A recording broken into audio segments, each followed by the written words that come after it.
So we've got the other wing on now. So we've got both port and starboard lower wings on, which is absolutely fantastic. What we are going to do now is start the rigging process. And to do that, we need a few little components from the plastics sheet that provide us with our sort of anchor points and through points for the rigging. And obviously we need the rigging material as well. So let me go and get all of that, and I'll come back and we will start that process. Here we have our parts. We've got our little pack here that's got our rigging line in. It's got a little tip on the front there, which you'll be able to read, which says to hang something heavy from this just to take out any stretch. So that's what I've done. But I've wrapped it all back up again so you can see what it looks like. And it's on a little spool, and you'll see in the middle of that spool there we've also got a little rigging tool, which obviously is very handy for doing this process. So anyway, let's crack on. We've got these little pieces as well. We've got let me bring that up closer to the camera. There we've got, this is P37, and it's a fold over piece, and it's got 4 little holes in that should match up when we fold over. And when you're cutting it out, be careful obviously not to cut through those holes, so they maintain their integrity, so that when the rigging wire goes through, it's not going to tear out or pull out. So the first thing we're going to do, firstly, just move our model out of the way for a second.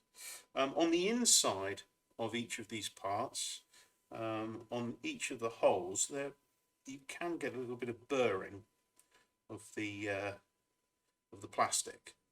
So you just want to take that off. In fact, I'm just going to give it a little bit of a sand there, so that when this part folds together, it's scored in the middle already. When it goes together, those bits of burr that are there, well, won't be there, so will prevent, or won't prevent the part from coming together completely. So I'm just a dry fold. It seems to be fine. And just open that out, put a little bit of glue on.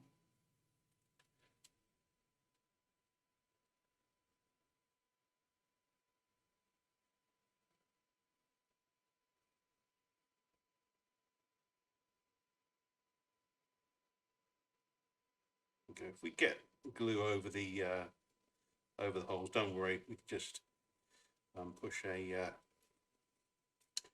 a little bit of piano wire through, or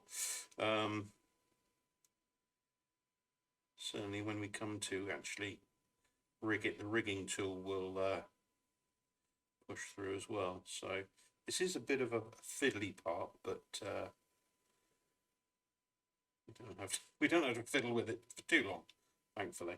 Okay, let's just do the final press together with the tweezers. I'll hold it there whilst it's there. Just clear out any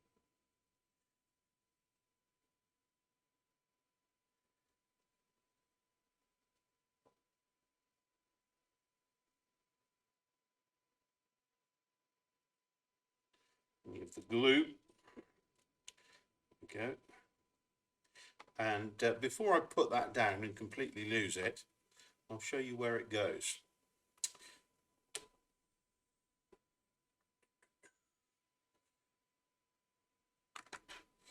So you may have noticed on the nacelle, especially the vac formed overwing part, there is a little slot just here. And that's where we're going to put our if I can get this off. These magnets are working overtime.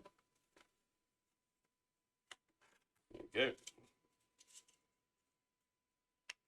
So this actually slots in this gap here. Now I'm just going to make sure we've got the material removed, and there should be a slot behind in the foam that will also accommodate the this part. Also, my front face is not fully stuck down either. Now on the on your kit, the plastic part that sits at the front here should actually have a slot cut into it too, whereas mine doesn't because it's a prototype part. But lift that up. So it's that part here that doesn't have a slot in it at the moment. I'm going to attempt to just cut one. I could have a sharper knife blade, really, for this.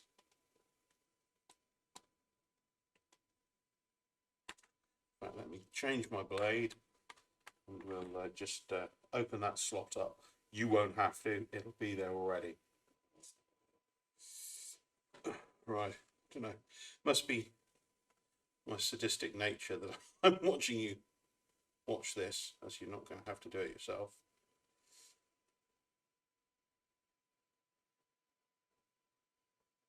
There we go.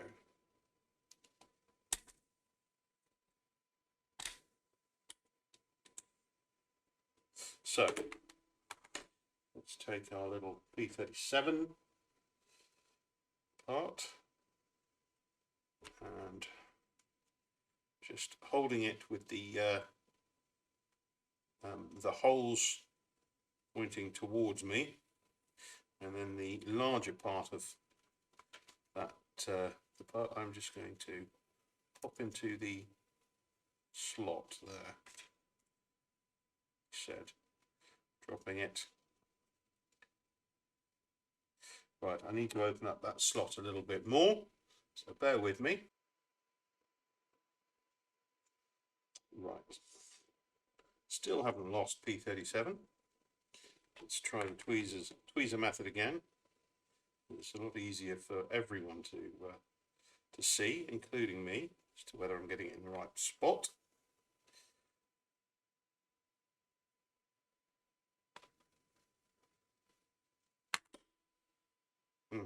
And there's another problem. Unclean tweezers.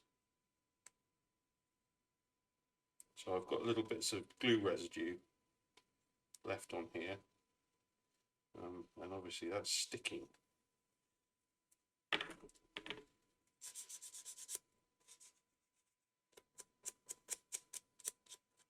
Just take that off.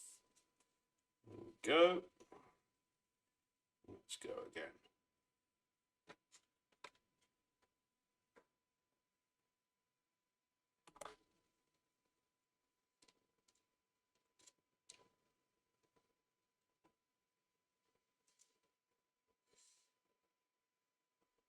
That looks about right.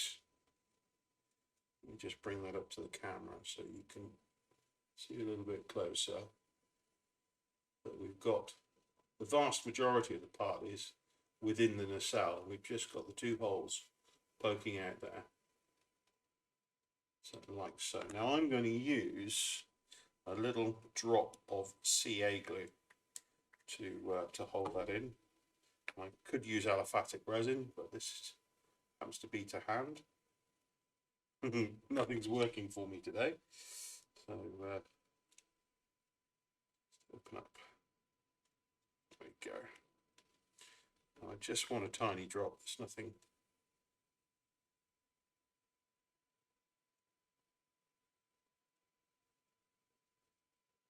There we go. And that should wick through to all the parts that are needed. Still got the holes, sorry for knocking the microphone there, the holes visible so that I can pop my my threader through, and then we will move on to our little P36, P35 arrangement. Those are these two parts here, which have very distinctive shapes. How these go together is first the part that looks like what, an H, funny shaped H. That folds over to make a sort of a sloped part with a tongue or a tab on it. So let's just put a little bit of glue on the inside of that, the shiny side.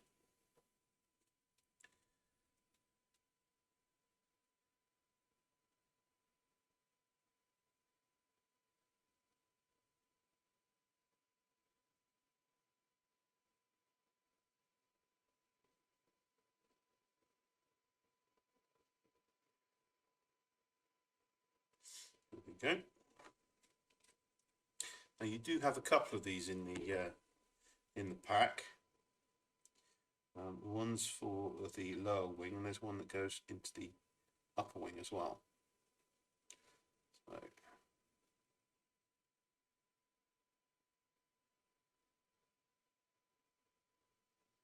bring that together like so, and then that little tab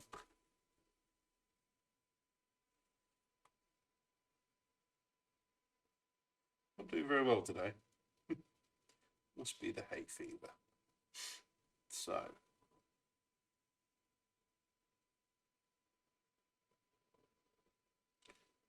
still doesn't look right. I've just got them misaligned. That's all. Just trying to line them up. It's better. So a little sort of part here. This is the P35, and that's got two little holes there, which the bring it to the middle a bit more, maybe a bit closer. You've got the slot running on the long side of the part, and then two holes at the tip there, you can see. With the printed side facing up, you want to slot the tab through that slot.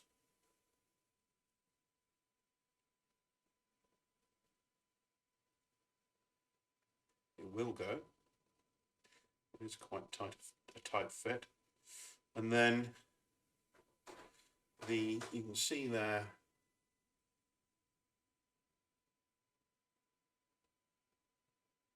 that the sloped area is where the P36 rises up and touches that slope. But basically, what it's doing is it's lifting these the two attachment points off the deck, as it were, because this then slots into the wing. So what you can do is just put a little run of glue up that slope.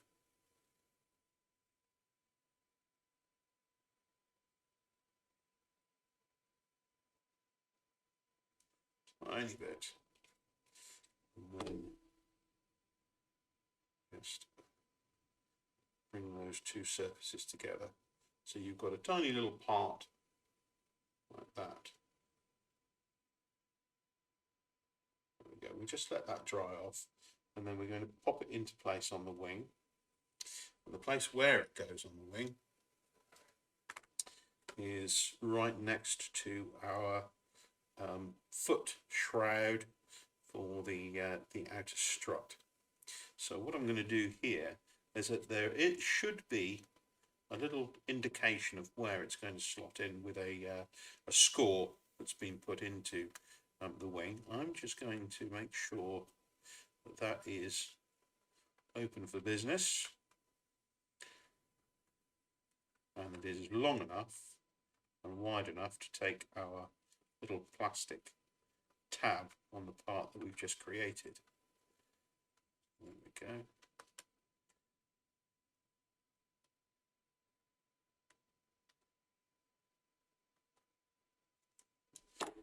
And then what we can do is that little part, you want the rigging holes facing inward towards the aircraft, and that slot goes in like so. There we go. And once again, I'm going to use a little bit of CA to attach that. In fact, rather than actually popping it on with the nozzle, I haven't got any of the fine nozzles that you can get from Deluxe Materials. I'm just going to put a little bit onto the end of a bit of piano wire, and then just use that to transfer the glue.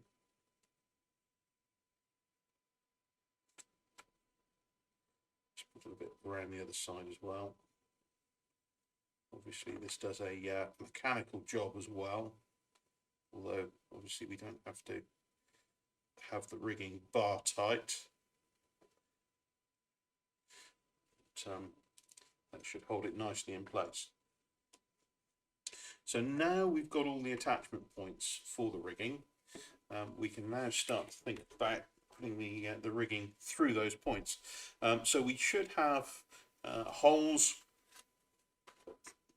both at the top and the bottom of the forward-facing strut on that particular interplane. We've got the two holes on the part that we've just put in place. We've got the two holes in the part that we've attached to the nacelle. And there are also another two holes, but they're quite open holes. They're not enclosed at the top of the forward strut here. So we're going to use those two to rig the whole thing up. Right. Let's just unravel our rigging, and we can start the process. Just going to take the rigging tool out. Then I'm going to, well, I'll unravel the whole thing, but we do, obviously, what we can do is just take half of the material and leave the other half for the other side. Now there is rigging on the tail of the real DH2. We haven't actually represented it here, but you could, if you take a look at pictures online, etc., you could mimic the strut work there with the rigging, should you wish. I'm sure there's probably enough here to do that. So anyway, I'm going to work out where my midpoint is.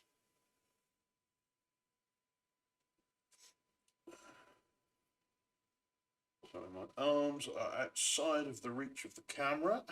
You can see the wire doing its thing, just finding the halfway point there.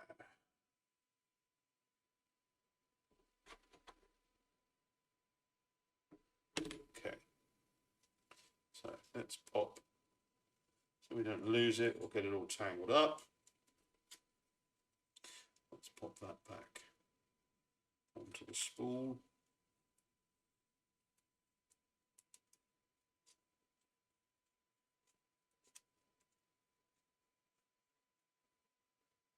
Go. Put it off in the slot. That to one side. And we have the beginnings of our rigging. Sorry, I had to go and remind myself of how we rig this. So what I'm going to do again with my half of rigging is I'm going to split it in half as well, because each side requires two pieces of rigging. So let me just find the center point, and so now we've got two pieces. So the first step I'm going to make is I'm going to thread through the outer hole here, and I'm going to thread on the aftmost hole. So what I'm going to do is push the rigging tool through. Careful not to stick it into the foam because it will dent it if you're not careful. And then pop the thread through,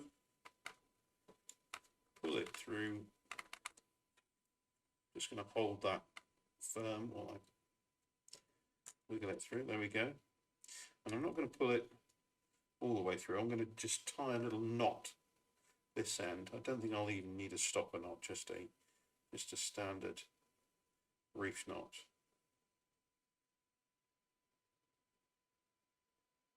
There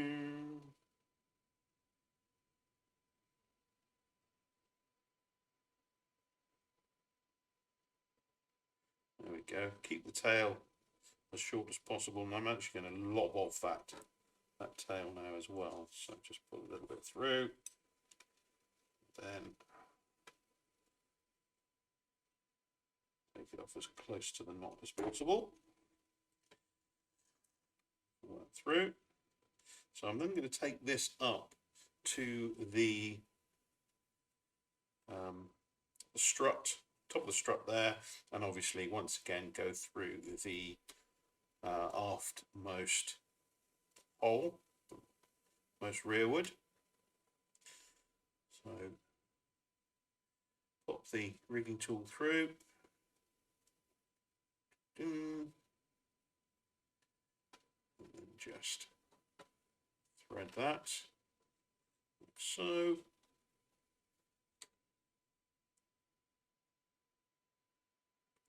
That's it. And then we take this down to the nacelle, to the little bit down there.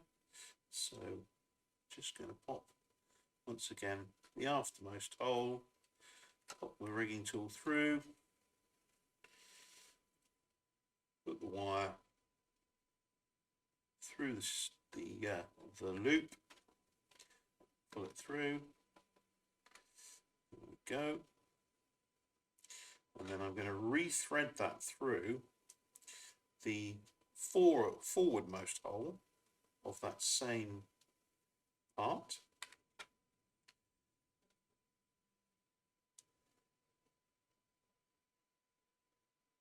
And then pull it back through.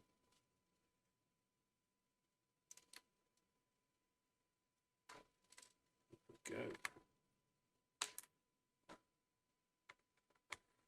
Now it's quite a good anchor point, so quite a bit of friction there.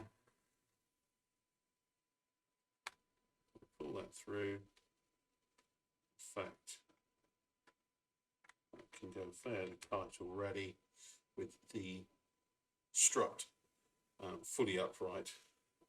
I can pull the second part through.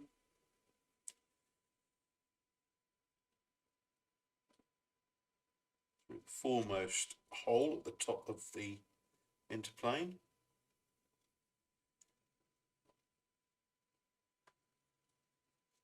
Like so.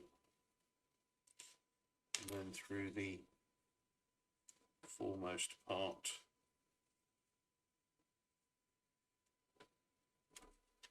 or the forwardmost hole of our rigging here, the outer wing.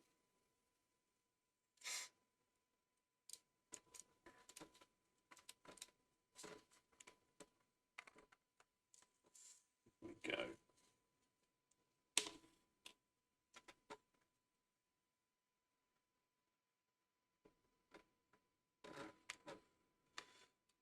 So what I'm going to do now is I could leave that just sort of flapping in the breeze.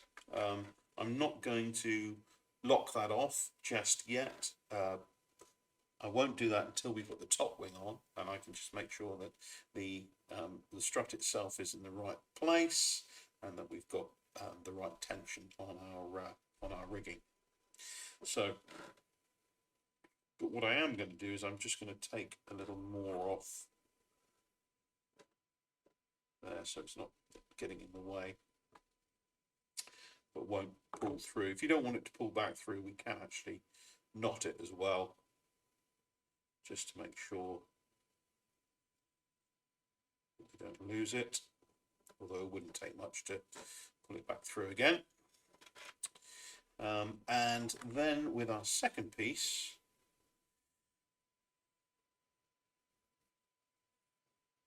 we can do some of the rigging for this, but we will have to leave some of it open. So what you want to do is, firstly, we need to start the whole process here at the top of the foremost strut where it comes into contact with the fuselage. And then bring that up into the, well, firstly find the midpoint.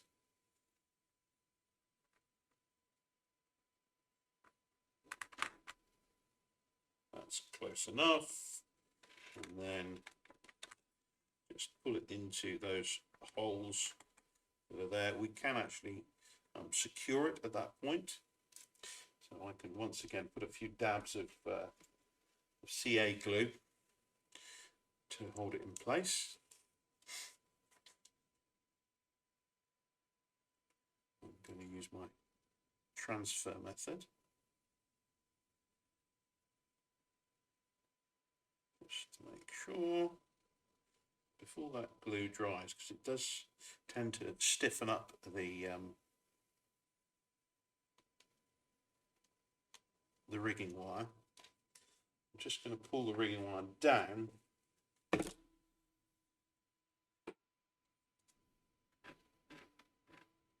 it doesn't curve out too much. Just use something rather than my fingers so I don't stick to it. Just to bring that rigging down. That's it. So now both these strands go through the lower holes of the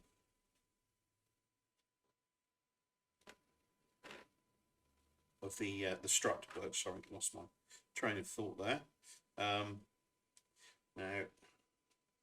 let's work out whether these cross over. Well, they cross over for sure, but whether they need to be intertwined as well. So I think the rearmost stays rear, so it's just that, so that can go straight through the aft hole.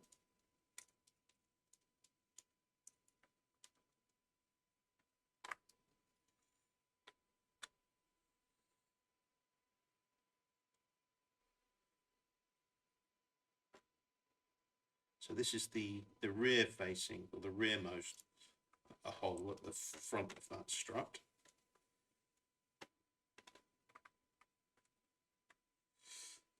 Go.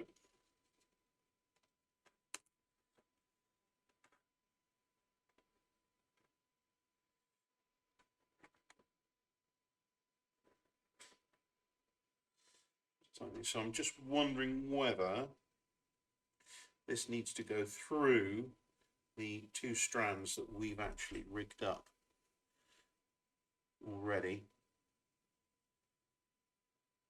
so that it doesn't cause any warping of the rigging. So, well, let's just test it. We can always put it back through if we need to make an adjustment. So I'm going through the forward hole. Set.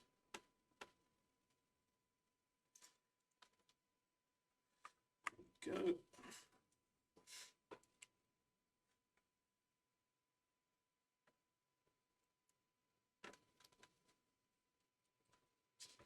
Put that through.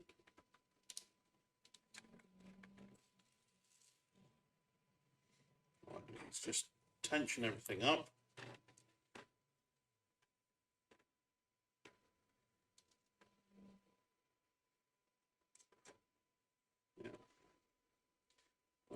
probably correct.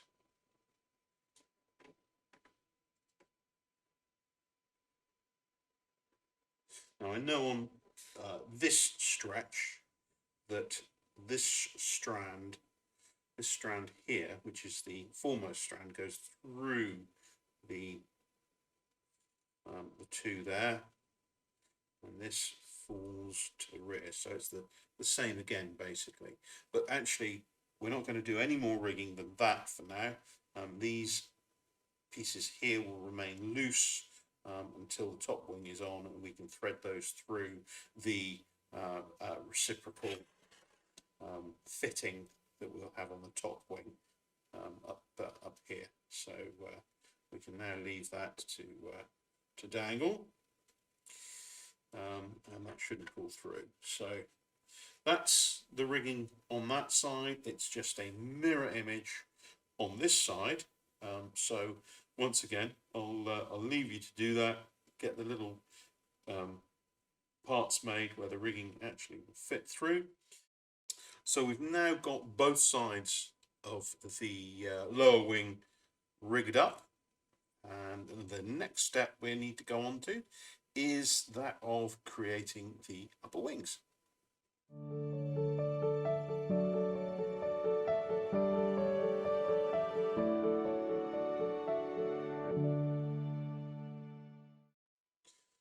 Right, let's get on to building that top wing. But before we do, there's a little bit of plywood that we need to add into the mix. That's our W5 pieces. They are the reinforcement and guide for the top wing attachment, and they actually go on the sides of the fuselage. Let me bring in the aircraft here. So they attach to these parts here. There are a couple of holes in the side of the fuselage. So you've got the little hole here and the larger hole just a little bit aft of that.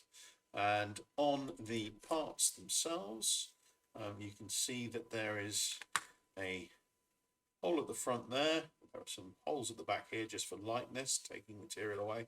And there's also that oblong hole just there. So let's extract these, and we're just going to pop them on the sides of the fuselage before we start wing build. So there we go. I've actually cut these parts out now, and I can show you where they attach. I'll attach one whilst we're here, but essentially we need to line the holes up on the side of the fuselage, and also on the aircraft itself. So you might find that the actual plywood comes a little bit above the top line of the fuselage, and that's exactly what you need. So just make sure all those holes are lined up, and then what we can do is just add a little bit of adhesive. I'm just going to use the foam to foam, even though we're not this wood isn't actually made of foam, it's made of wood, obviously, but it works as well on this as it does anything else. Okay, we just need to open our nozzle up a bit.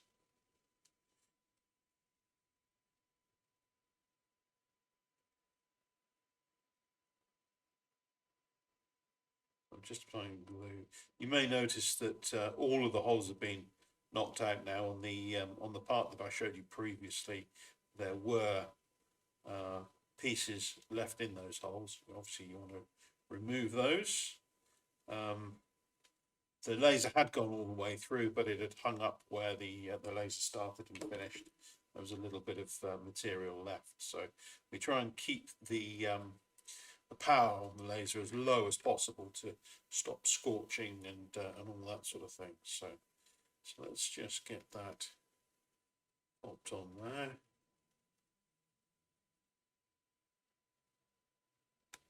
And this obviously sets. It's important we get this right, because this sets the wing incidence.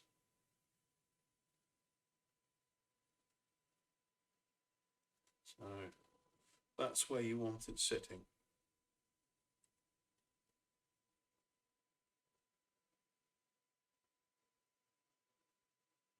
Good. Right, I'll get on and do the other side, and then we'll come back with all of the parts that are needed to start building those top wings. So here are all of the parts to build the starboard wing. Just before we do that, I'll just show you I've now got the plywood on both sides of the aircraft, and with all of the holes lined up, which is pretty essential to getting the angle of attack for the top wing correct. Okay, so what we have here is we have our plastic part P27. We've got the foam spar D70, or we could actually use D71. They are fairly interchangeable. And then we've got D72, 2 parts. They're actually going to form a thicker single rib right at the root of the wing. And then we have 73, 74, right up to 78, that tiny little half rib at the top there. This is actually 2 bits of W6, the plywood. That's the brace that actually inserts into the fuselage and into the wing as well. You can see the little cavity for it there. And you should have some carbon fibre left from the axles that you created right at the beginning of the build for the wheels. We need to create a couple of pegs there that help us put the wings in the right place when we attach them to the fuselage. So to kick off with, I'm going to put my W6. As I said, these are 2 W6s glued together. I'm going to put that in place on my spar just there. So just going to glue it lightly into that position, just by adding a little bit of glue around the edge, halfway down. It's about halfway inserted into the wing. So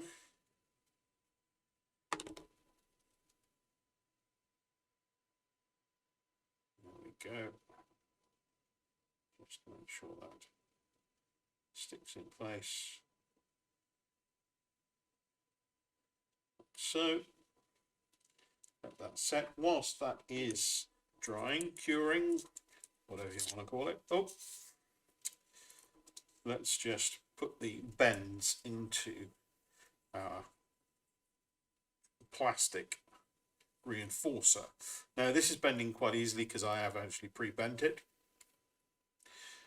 In fact, I shot this video prior to doing this and realised I was doing the starboard wing when I'd been talking about doing the port wing. So we're doing it all again. So what I'm trying to achieve here is on this section here where we've got 2 parts of the central spar covered with the plastic, I'm just getting a good 90-degree angle there so it'll fit. And then where we've got 3 sides covered up here, I've just folded it over so it's as near as upright as possible. Obviously we need to insert the spar into that trough and also get glue in there too. So needs to be fairly close, but not so that it scrapes all the glue off when it goes in. So like so, and so our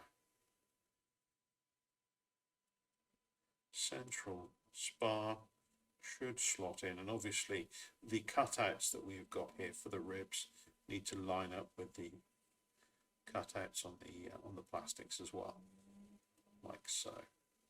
So that's a dry fit. Let's pop some glue. and get this in place. So the easiest thing for me to do is actually just apply some glue where we've got the two sides covered. Just apply the glue very lightly onto the plastic surfaces, and where it slots in, which is basically, you can judge it from there, you just want to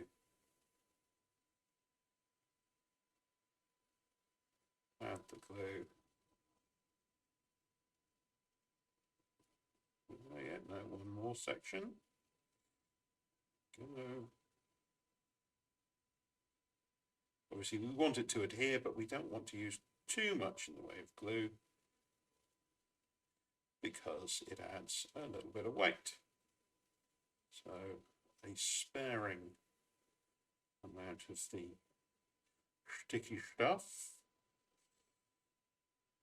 Okay.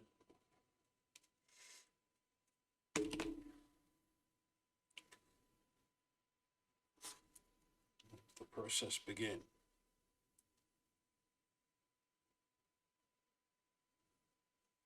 It's always difficult when stuff is not as rich as you'd like. So let's pop in from this end. All lined up. There we go. Well, that's the easiest way to do it, isn't it?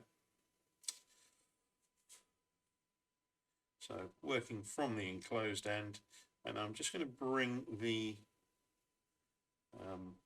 plastic to bear onto the glued surfaces, and up here the glued surfaces to bear on the foam. Get everything stuck down, and then probably on yours as well, you'll notice it'll pull away slightly because of the spring in that plastic. What we'll do is we'll actually just let the glue dry off. You could actually put this down and put a book on top of it or something like that. But I'm just going to let it dry off like that, and then push it down once the glue is dry, and we use that contact adhesive nature of the glue. So D72, which is a double rib, what we're going to do is we're going to fold it over on itself so that we just glue the inner surface, but I'm just going to make sure we're almost all the way through so it folds over easily like so, and then glue the inner surface, and we'll bring it all together.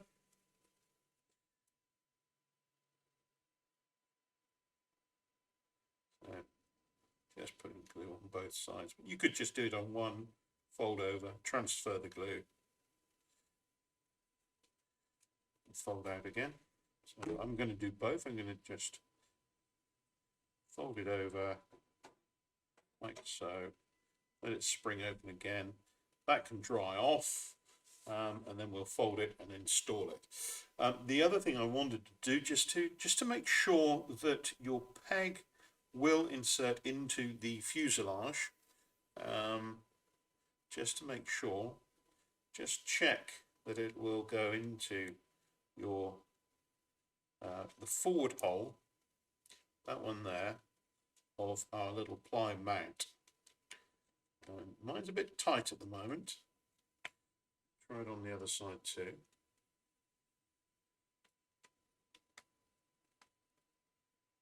So yeah, a little bit tight. So what I'm going to do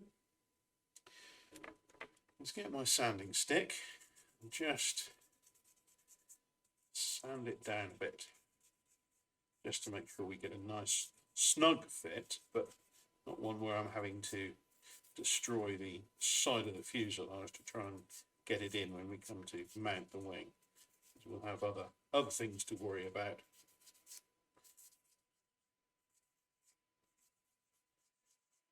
Okay, let's see. Be aware that you do get a sort of a black dust off the carbon fibre, so it's worth wiping your hands off before you go and touch the model, especially that white top surface. And then we can check whether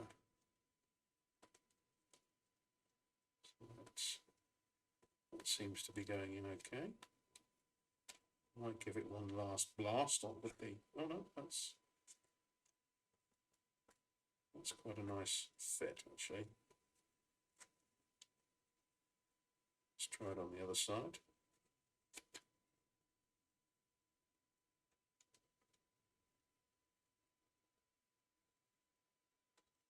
Well, to do this and show it at the same time, but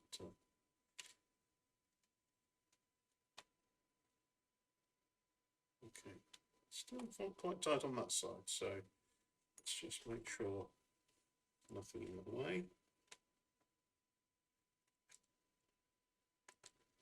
Be a little bit of glue in there. That's stopping the process. Yep. Just clear the hole.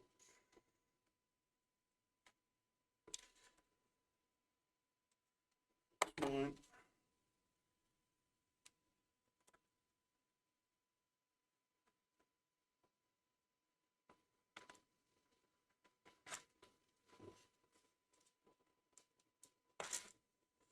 Good.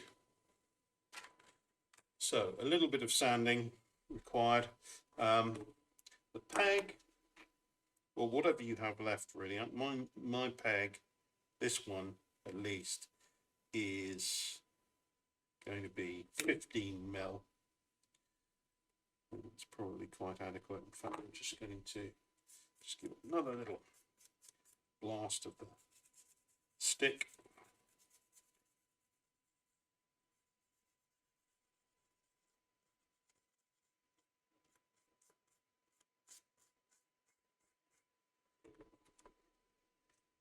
Cut it off. I've already put a mark on where 15 is.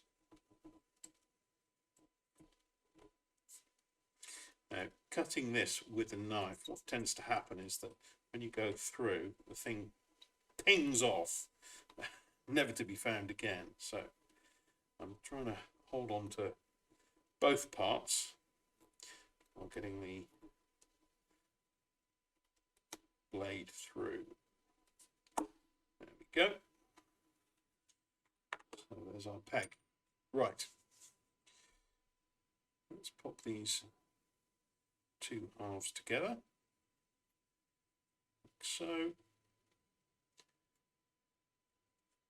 And that is where the peg is going to go. So we'll just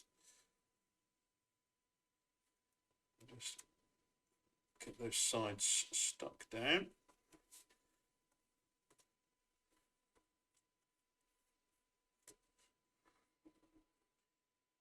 There we go. Now that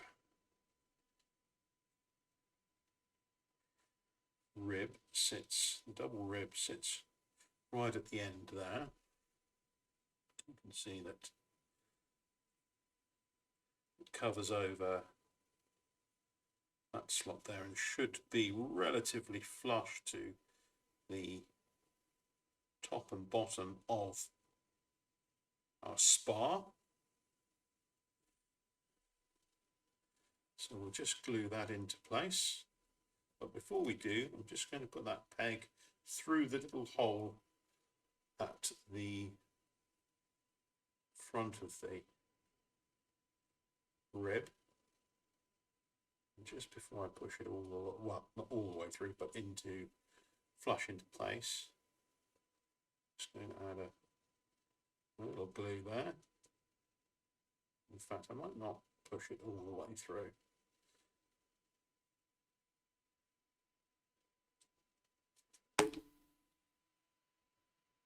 Just so that we get glue through the hole and holding it in place. So it's like so. See that? Just like that. It's just so that we have something that will go through that hole at the front of our plywood guide, and so needs to go into place on the spar. So we will pop some glue on and get it in place.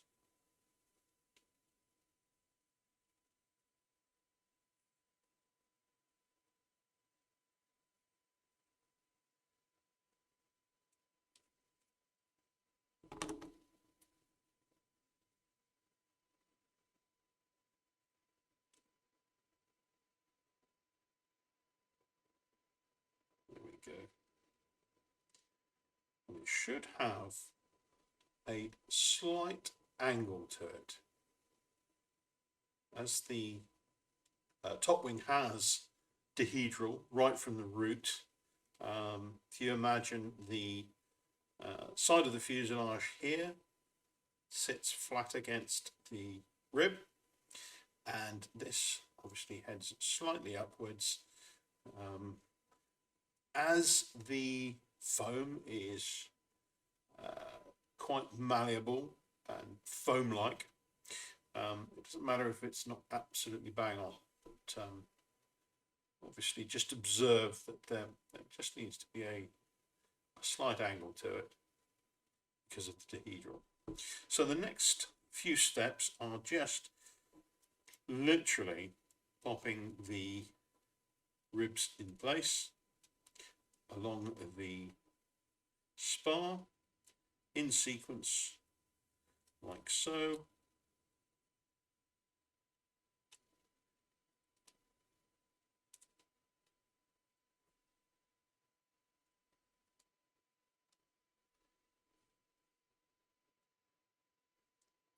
And obviously this is just dry fitting at the moment.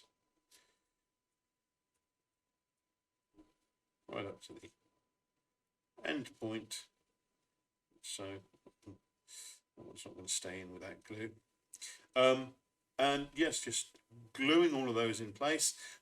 You don't have to jig it, just like the bottom wing. If it's slightly randomly placed, the skin itself will bring everything together.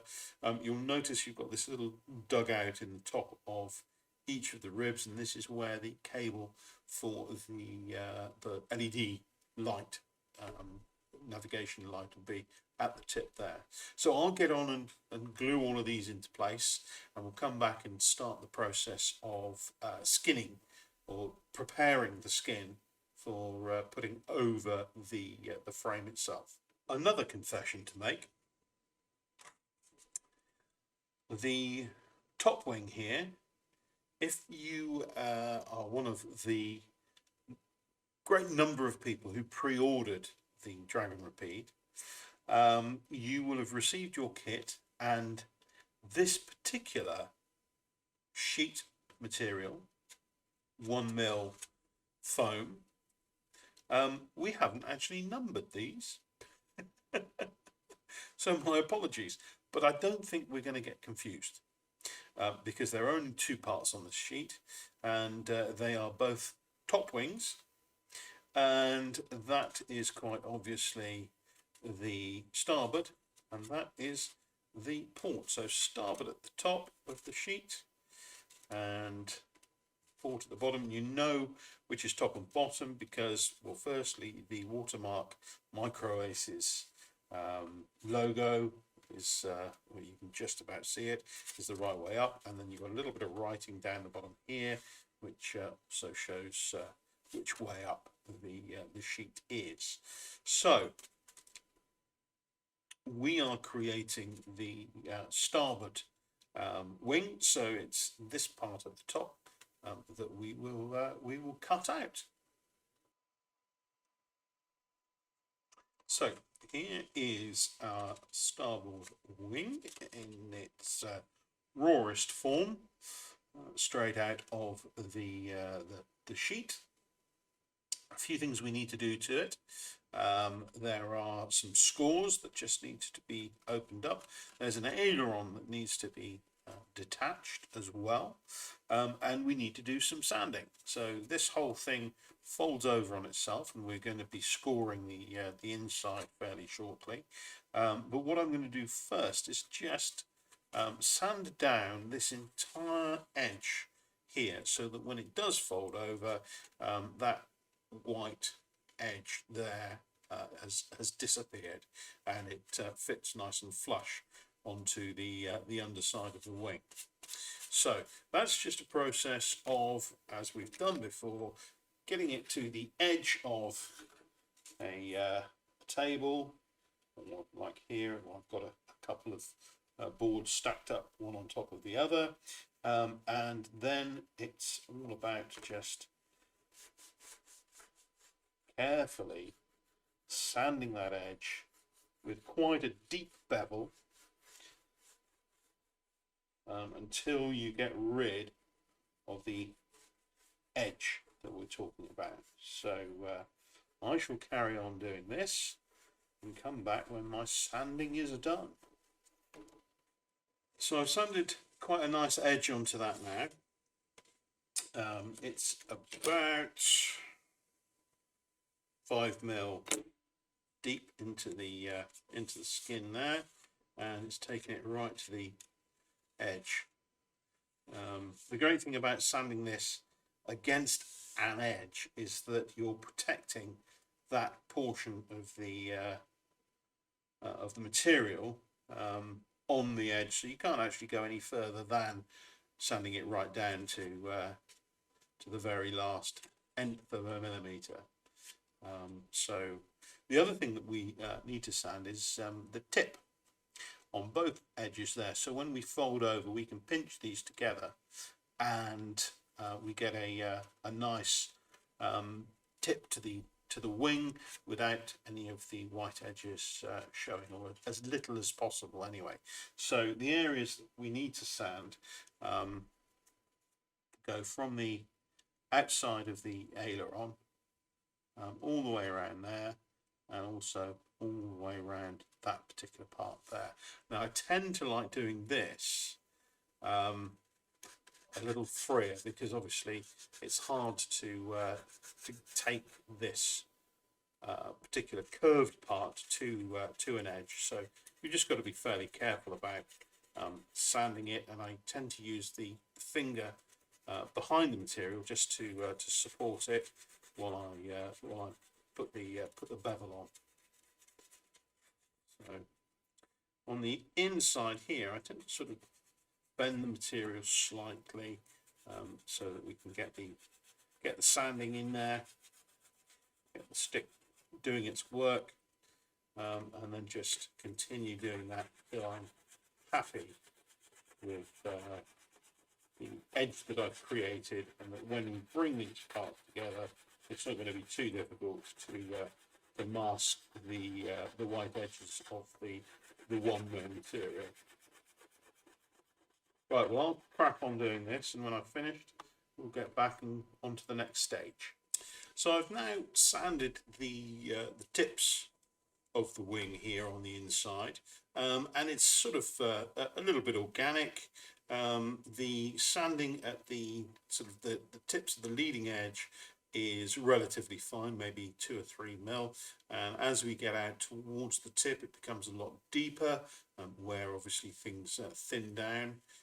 Same on the other side too, and just to point out a few little bits of anatomy on the wing itself, you've got there's a little cut in that shows the sort of that's the middle of the leading edge, and you've got a notch here, and this is, well, we shall see, this is where the spar is supposed to stretch from out to the tip of the wing.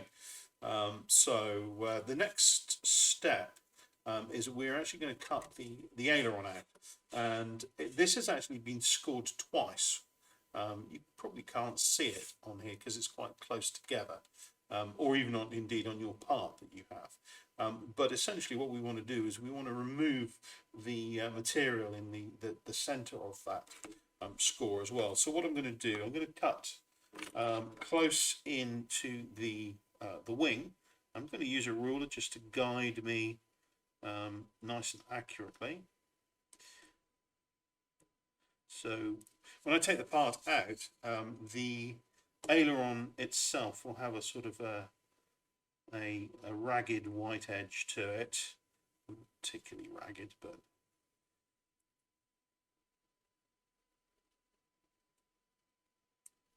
it's extracted.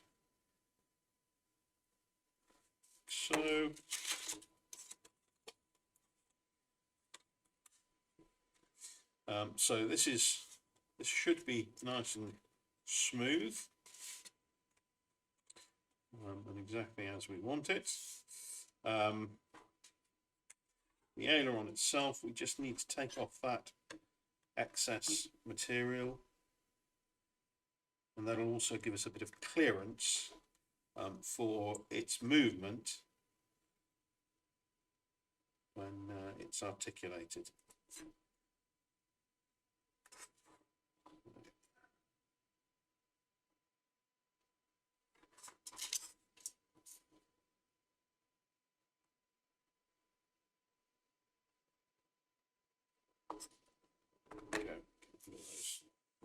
Bits. So there's our aileron, well, one side of it, and of course we do exactly the same on this as we did on our lower aileron. Is we add a little bit of Tyvek to the back of it there, but we're also going to add a strip of the carbon fibre strip along the leading edge of it, like so. So we'll do that now, just as we've got it to hand. And we'll give it an opportunity to set and bond. Because what obviously the carbon fibre does is it tries to keep this rather long, thin, wobbly bit of foam nice and straight. On the prototype that I made, I didn't do this, and as a consequence, the ailerons look a little untidy, to say the least.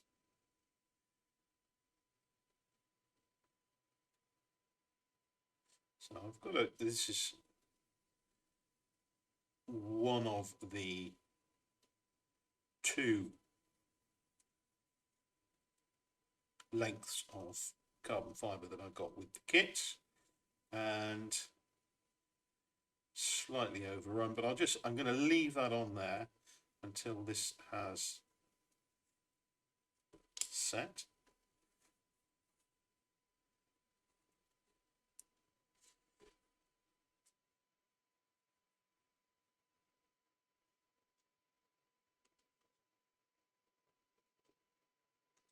I've got a little bit of glue on the surface there, but we'll come and wipe that off a little bit later. So just pop that up there, let that dry off.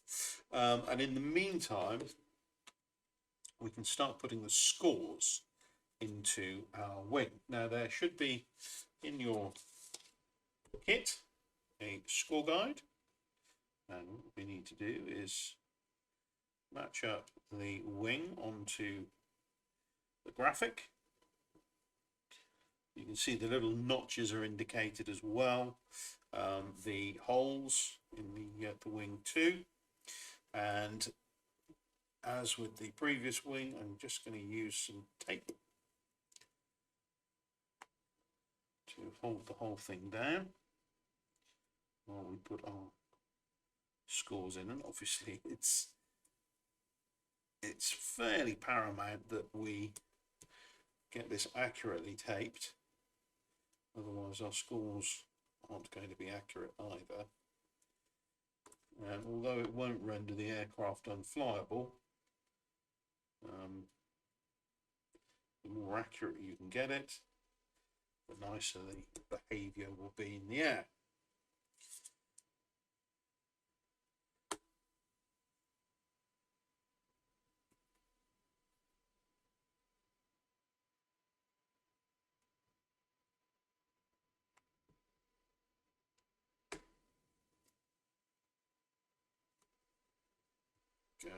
We'll just put one there just to stabilize it.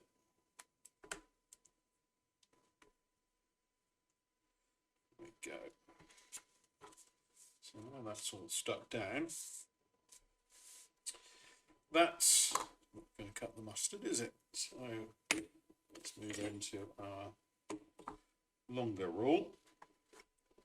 And it's worth, obviously, you've got to make sure you match these up as well. They obviously go sequentially. There are 1, 2, 3, 4, 5, 6. 1, 2, 3, 4, 5, 6, 7. 1, 2, 3, 4, 5, 6, 7. So 7 on each side. They do connect underneath, as you've seen. So we just need to go through in sequence and put our scores in place. Oh look, you can see my nose there. I'm trying to keep out the way of the camera while I do this. So back of the knife.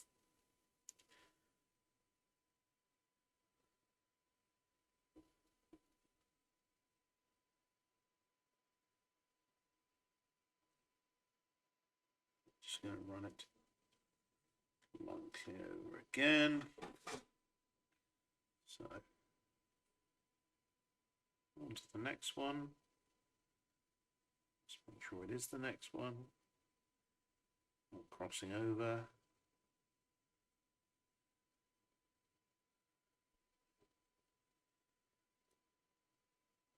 This is worth taking your time over, just so you get it right. Don't want to get it wrong.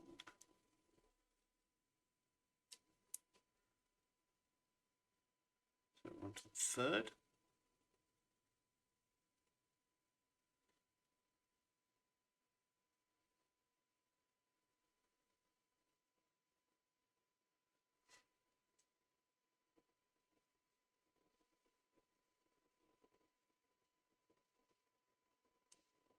It's nice and close to the back of the leading edge. Fourth, so we should have 3 left. They're visible.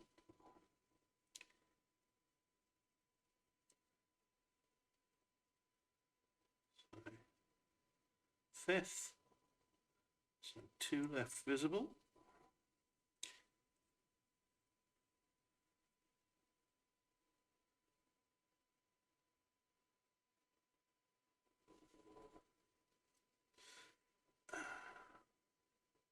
Sixth, one left visible.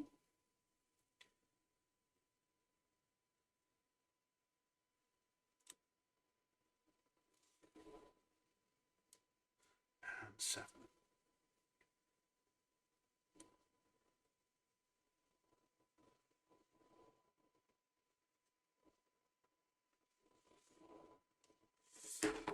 Excellent. Right. Now we can see that's a pretty heavy score there, but none of it's gone through. Actually, that would be a bit of a disaster. Although obviously you could always reinforce it from behind with some additional material if that did happen. Or even just tape it.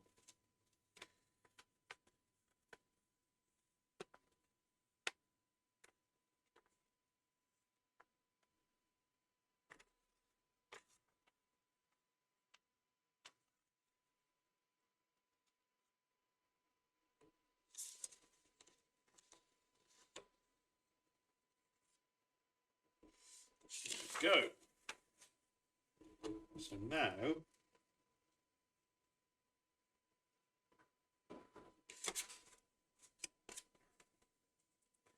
you can go ahead and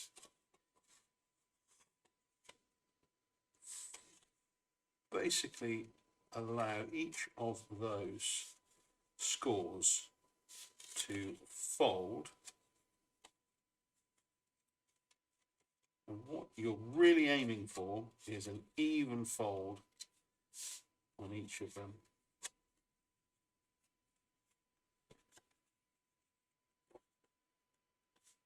do that just by, so I've got two folds that naturally formed and the fold between them didn't, so I'm just going down, just gently pinching those two folds to get that third one to pop out as well.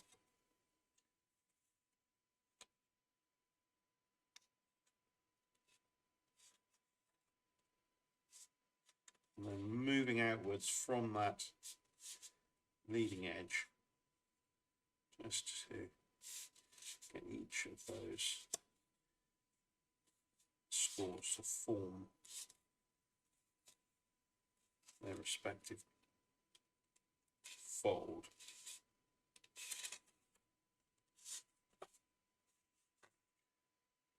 Gently manipulating it so that happens. You might get a little splitting at the end here. You've got various junctions, but don't worry, because we're going to be gluing all that together.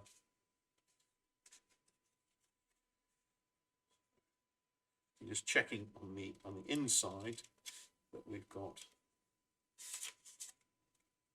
all of those folds.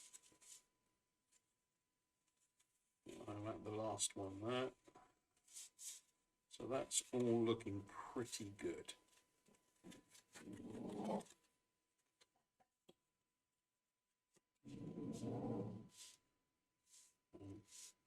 If you've got good ears, you can hear Percy in the background growling, probably at nothing but a cat in the car park.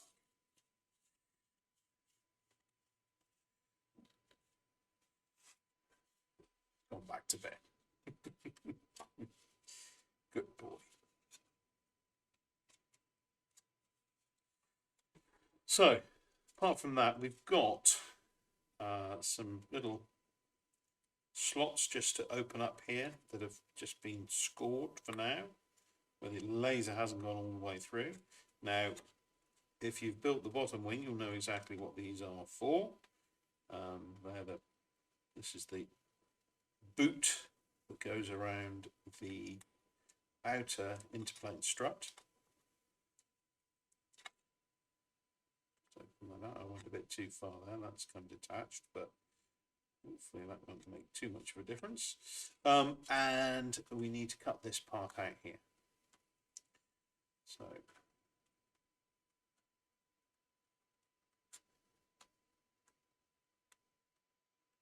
I'm doing this whilst holding it, which isn't always the best way of cutting something out, especially if your fingers are on the other side of the scalpel. But there we go.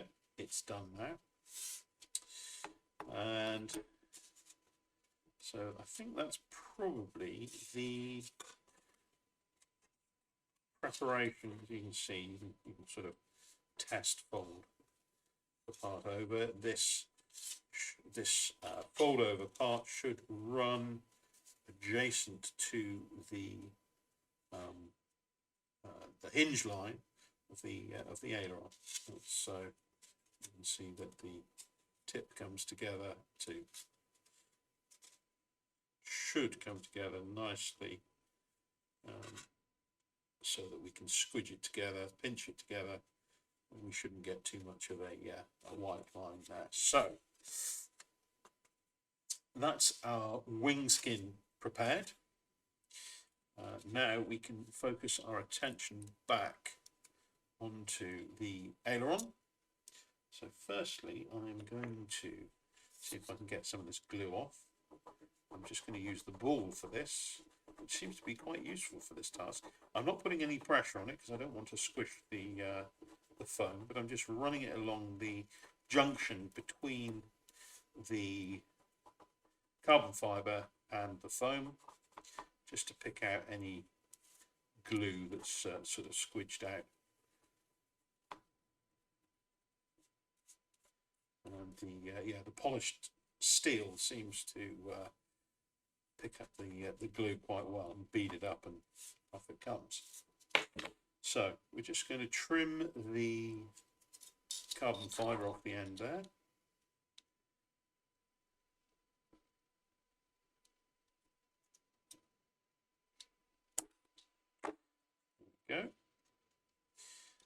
now I'm going to go and get the parts that we need to add from the Tyvek sheets.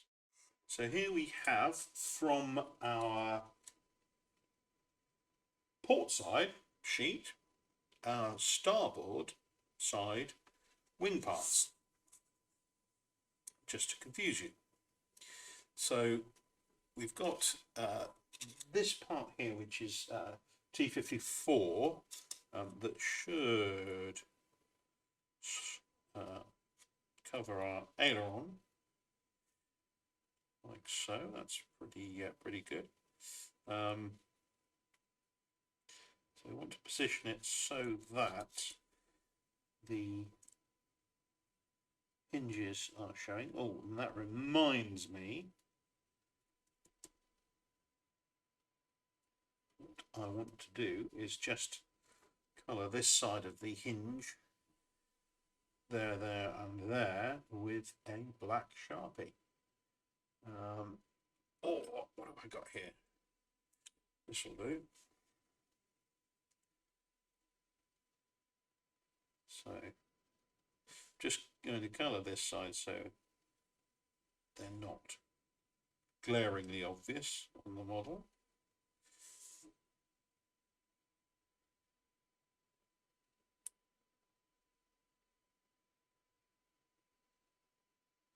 There we go.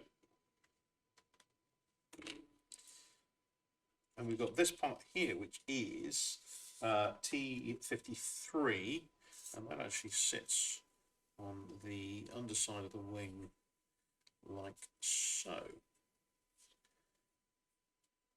So what I'm going to do is I'm going to match it up here so it sits right alongside the wing skin structure. And if there is any overhang on the underside on the root of the wing, then we can trim that off.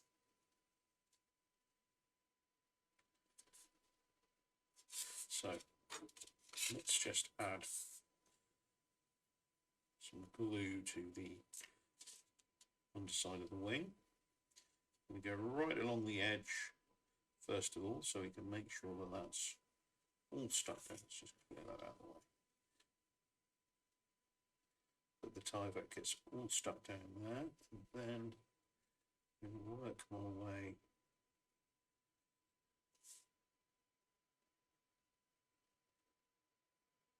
back there, and then just add a thin film of glue all the way through, almost like colouring the whole thing in with glue.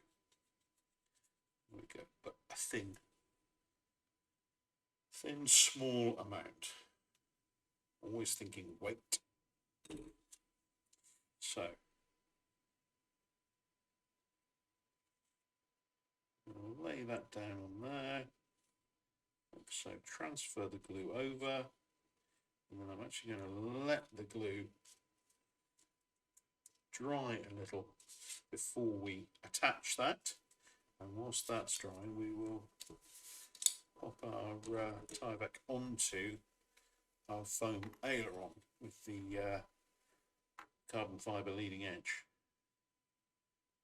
Once again, just make sure I get glue on the edges.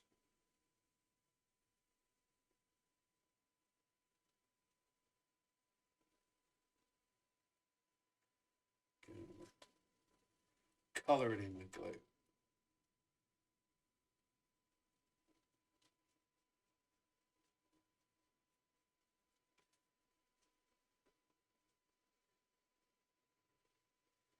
This is definitely where the super nose comes in handy.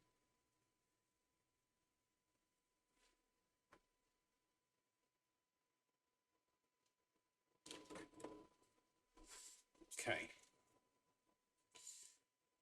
Let's get this stuck down.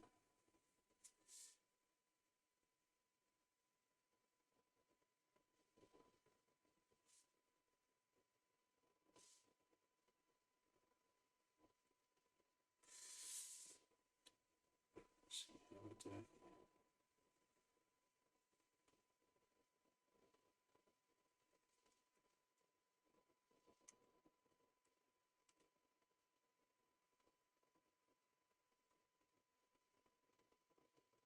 So I'm just positioning this so that those hinges are sticking out, because of course what we need is the aileron to move up and down, and we don't want the leading edge of the aileron impacting on the wing that sits here during that. Although the ailerons don't move a huge amount on this aircraft, of course it's not made for aerobatics. We do want some movement, so sure. More glue I noticed there.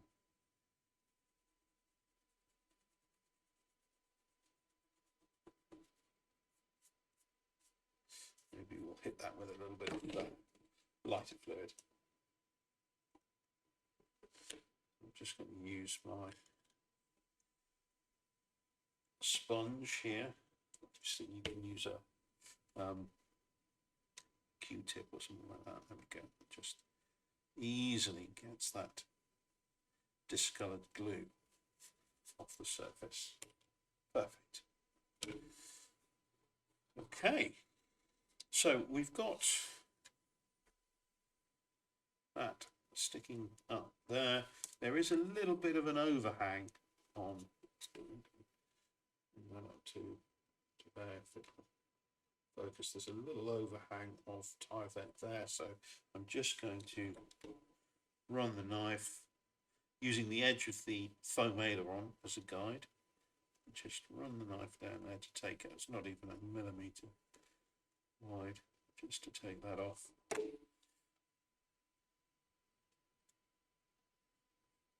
Right, while that is gluing nice and flat, we will pop our part on. So as I said, we're going to match it up bang on here.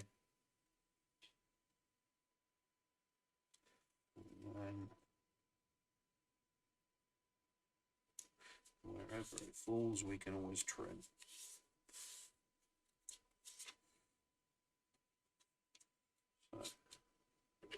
So again, I'm going to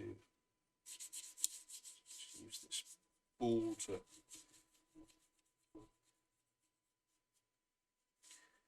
make sure that everything is stuck where it's supposed to be, and we can actually run the ball a little bit more firmly down the edge there, compressing the foam and the Tyvek together.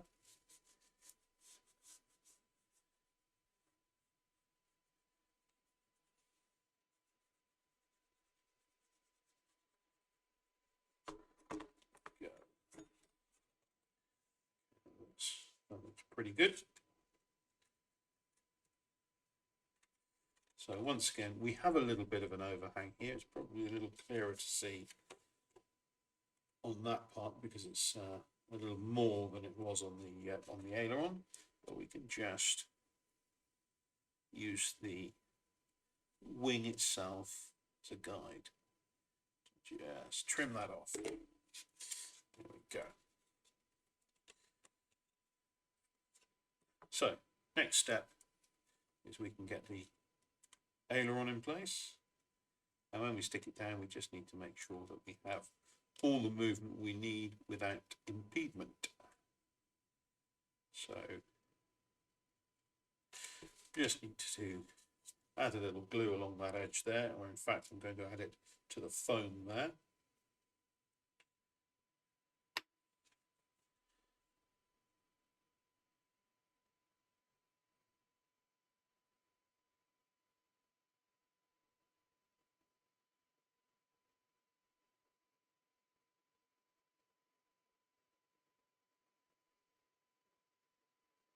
Just a little bit at the tip there too.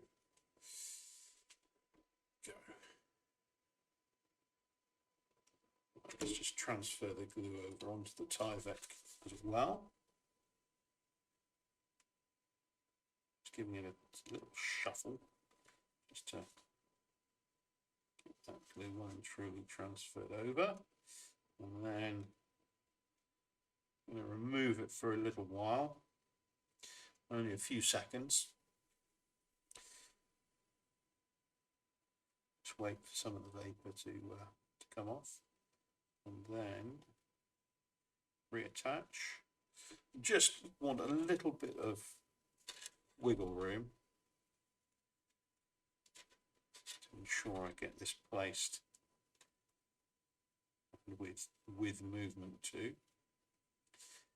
And then once I'm happy that it is where it's supposed to be, I can then firmly get that Tyvek in place on the phone by using my little ball tool, or you can use like the back of the knife to do the same if you don't have one of those tools. But I would suggest you you get one if you can.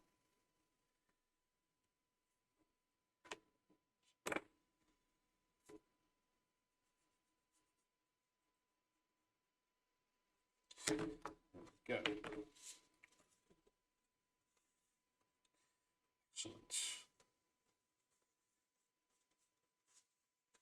Right, so the next step is to get our frame placed into the wing itself. And there are certain areas we need to consider when doing this. Firstly, obviously, we've got our notch here, which is where our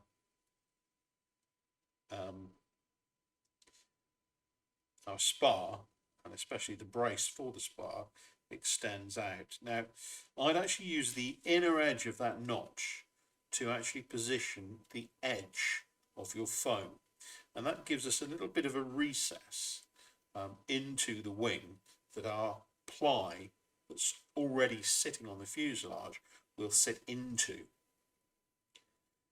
So, and the other part of the what to note when attaching this is the slot that's cut in the wing, there in the wing skin. Sits on the, you don't want the rib sitting over that, you want it sitting to one side of it, the outer side, and that will actually, if you sit that on the outer side, that rib, you will get that slight step into the wing for the for this double inner rib at the root of the wing. So, and the other thing to note is obviously where the score is that represents the absolute front of the leading edge, and that is the 1, 2, 3rd score in, and we essentially want each of those ribs, the tip of that rib, to be hovering over that that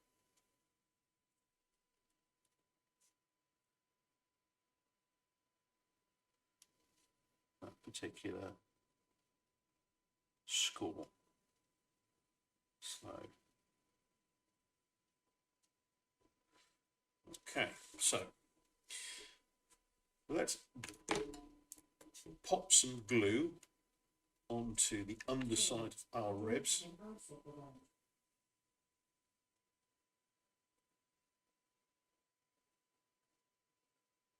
We've got an Alexa with us. She's getting confused. She thought I was asking her something, but I wasn't. But she didn't have an answer for it anyway, which is usual. So just on the underside of the ribs,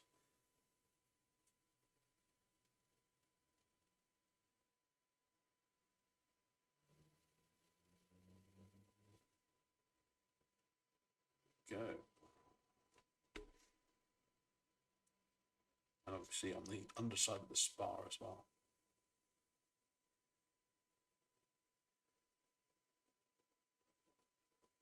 All the way to the tip there.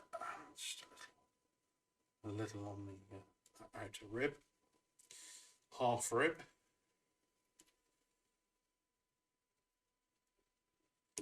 okay, now let's position this as we need it. So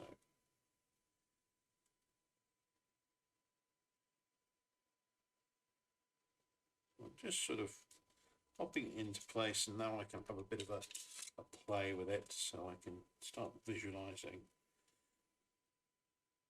where it all needs to sit.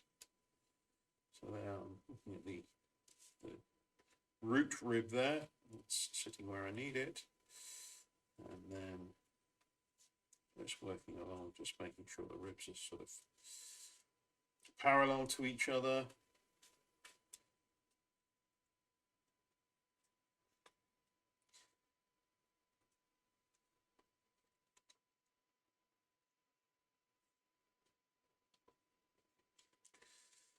That seems to be about right.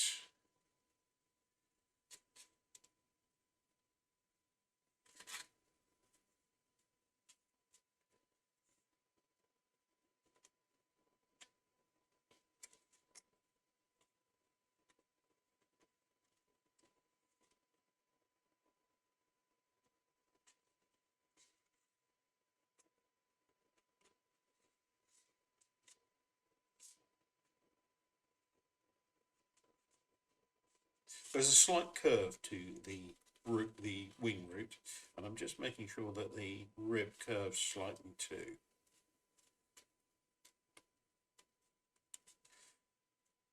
Now the last thing that we do before we go for broke and fold the whole thing over is we need to put our LED in place. So once that is settling in, let's get our LED pack and pull out the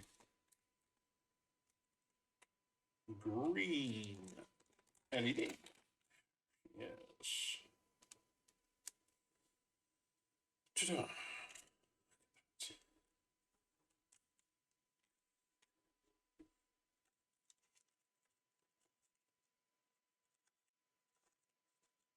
So what we're looking to do is to place the LED itself in a position that when it's folded over, or the wings folded over, it's literally just sort of sticking out like so. We are going to shroud it in the fullness of time. So you want the LED itself on the outside of the wing and all of the wiring on the inside. It should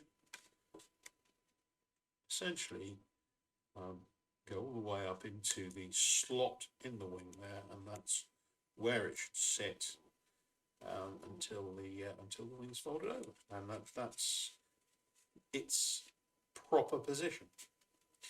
And then the shroud will provide a little sort of scale look to the whole thing. So that's where we want it to sit. We can add a little bit of glue to the back edge of it so that it stays in place. Once we fill around,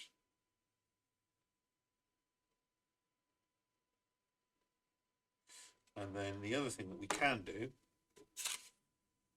just to make sure that everything is in place, is just the little cutouts in each of the ribs. We can add a little blob of glue, and then we can stretch out the LED cable so that it comes all the way to the wing ribs.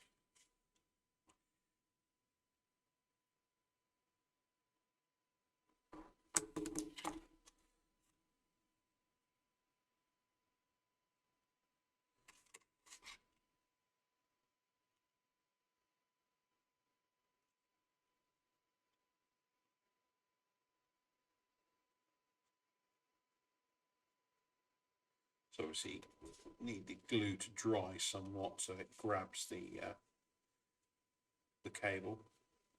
So we've just got a little bit of glue in the areas that the cable needs. We'll just let the glue dry off a little, and then we'll finalise the whole process, get the wing folded over. Back in a sec.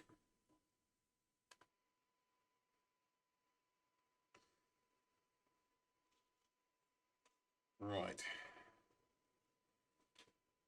Let's see if this glue will take.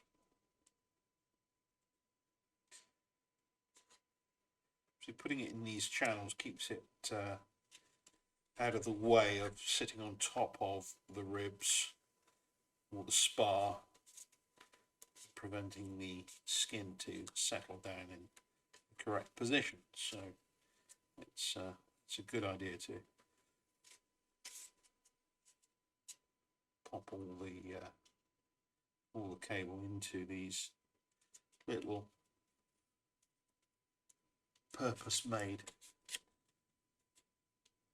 divots.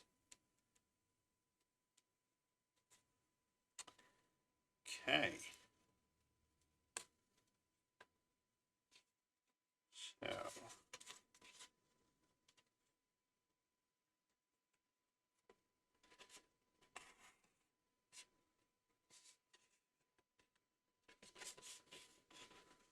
So there's a tendency for the foam to curve slightly when it's got the Tyvek attached to it, so you might just want to give it a little bit of a pull and a push here and there, just to make sure it's as flat as possible. Then we need to look at completing the fold over.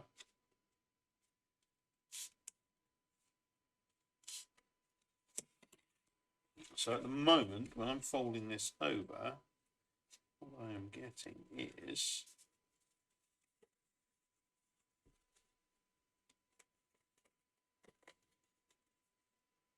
there we go. What I'm trying to get is that the back edge of this sits on the just forward of the hinge line of the aileron. So that's what ideally we're looking for, because we don't want this impeding the ailerons at all. And whilst I'm here, I can check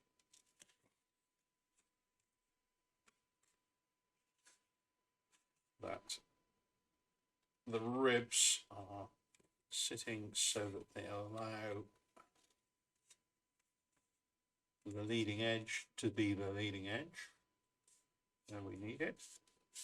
And you can be a little bit sort of brutal in how you handle this. This is a lot tougher than some other materials you may have built with previously, although the foam, if you do sort of push it the wrong way, will crease, which is not ideal, but not the end of the world.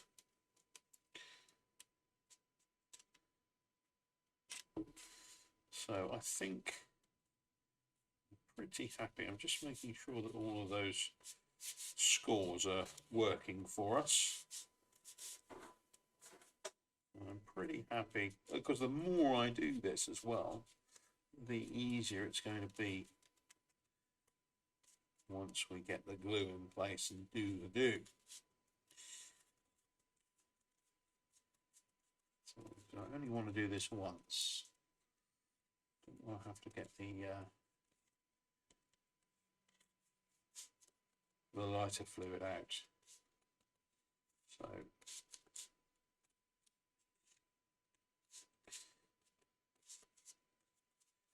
that's what we're aiming for.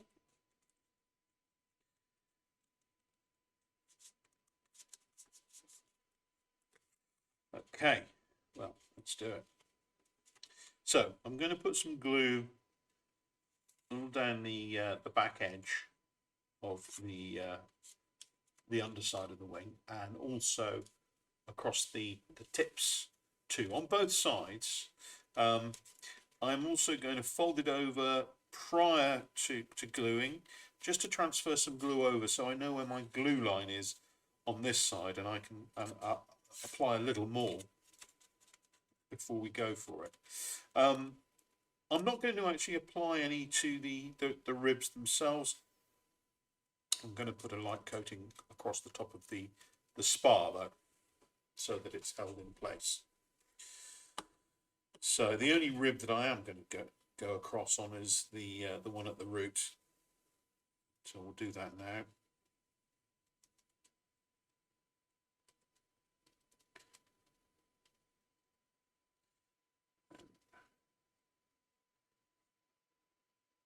So we're going to allow this glue eventually to dry completely before we fold the wing over.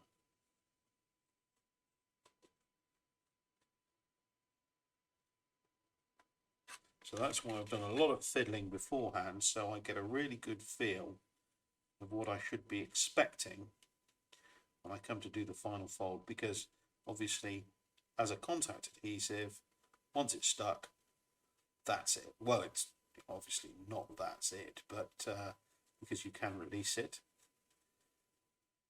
but that's not the deal. So I'm just going to, I know that we're obviously following the back edge of the wing at the aileron there, so I'm just going to apply the glue there.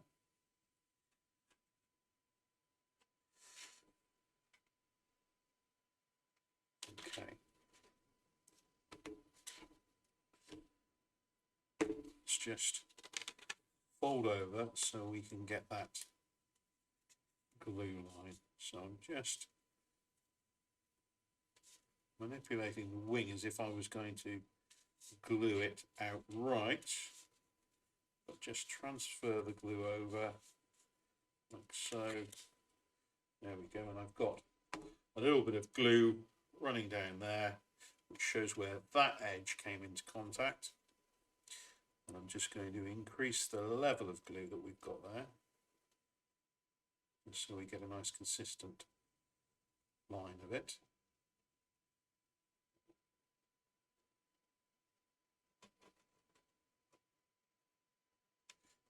There we go. And I'm just going to leave that open and let it dry off, probably for a good 20 minutes or so, and then we will come to put it together. Whilst that is drying off, we can prepare some of the furniture that we're going to be putting onto the wing itself before it gets installed onto the aircraft. So let me go and get those parts, and we shall reconvene. Here we have P32 and P33, which are the aileron actuator arm for the top of the wing. It's exactly the same part as the one that we prepared for the bottom of the wing, so it should be pretty familiar to you. It's just a matter of folding the arm over on itself and gluing. So we'll do that.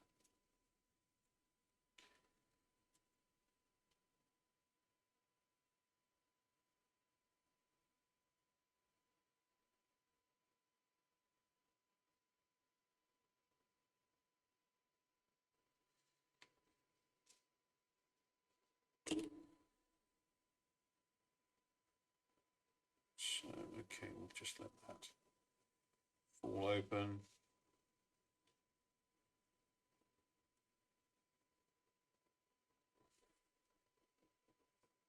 Dry off. And then we have also the P35 and 36, which are this little rigging anchor, which once again you've already put together for the lower wing. So it should be pretty straightforward. Fold over the little H on itself, like so, and glue.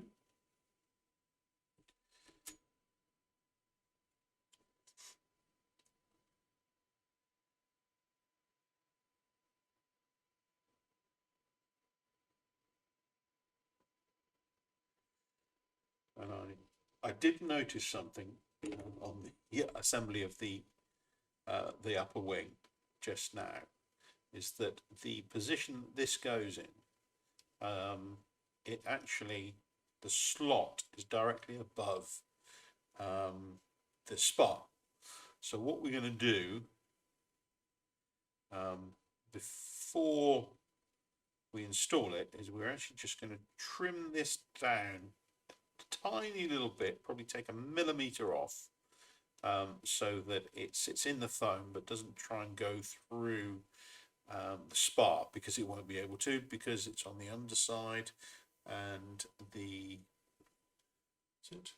underside? Yes, it's on the underside, and that is plastic, so it's never going to go through. So we just want it to sit into the foam of the outer wing. So it's gluing together. Right, while that's gluing, we'll just bring our actuator arm together.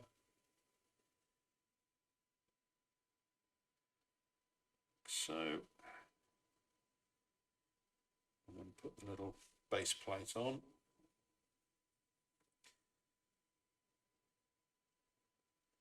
Should be a relatively tight fit. We're not going to glue that because, in fact, the glue, when we come to attach that to the aileron itself, will permeate the join there and stick it all together, and stick it to the wing as well. So we'll just put that somewhere safe, and then we will just complete our rigging anchor point by adding a teeny bit of glue.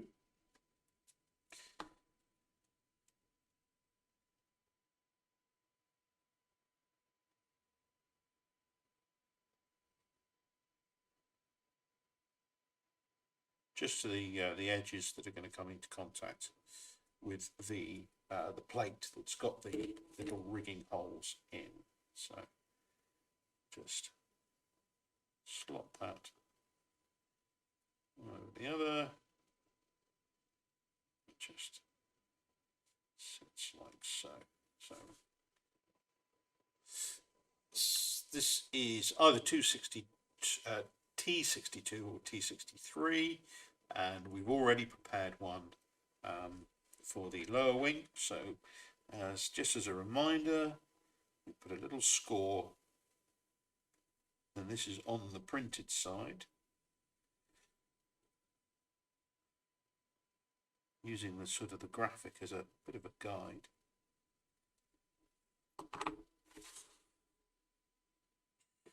And that allows us to bend those edges back like so. And then we're going to shape this around, well, paintbrush. There we go, paintbrush. Shape it around a paintbrush like so. And then we're going to add a little bit of glue to that back edge there.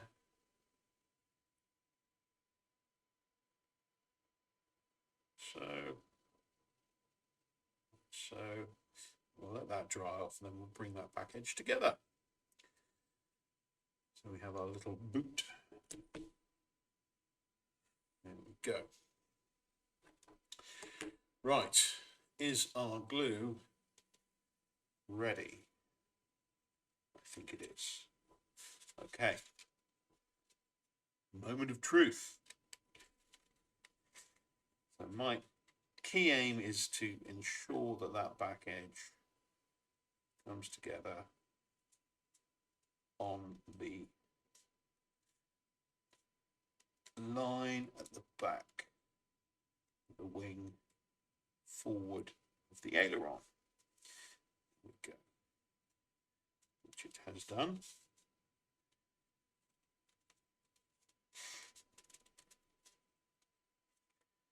And everything else falls into place.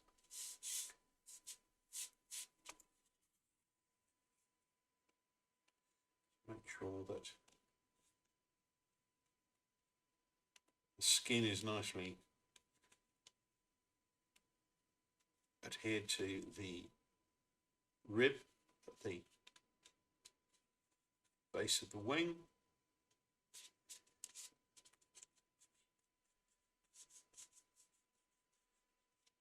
And the other thing that we haven't done yet is just to bring the edges of the tip of the wing together.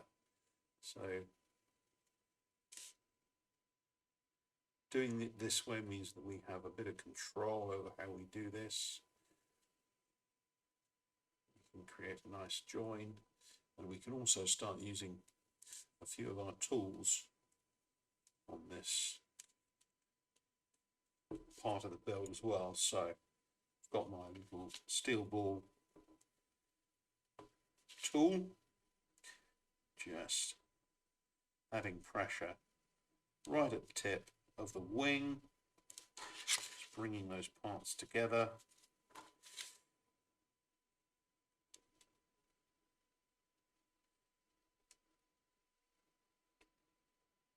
Hopefully that really helps with the glue gripping. And I can also use it in a way that adds extra pressure to that join all the way down the wing. And my wing is looking nice and straight.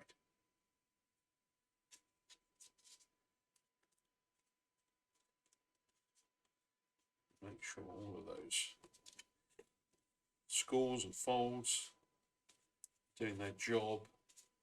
Everything looks quite even and equal. Our little LED is sticking out nicely.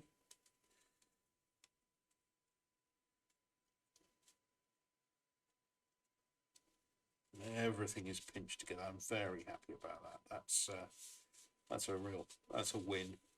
That's a win.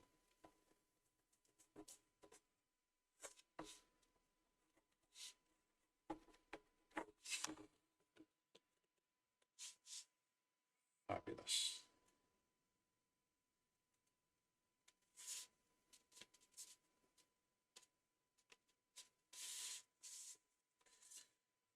There we go. One Dragon Rapide top wing.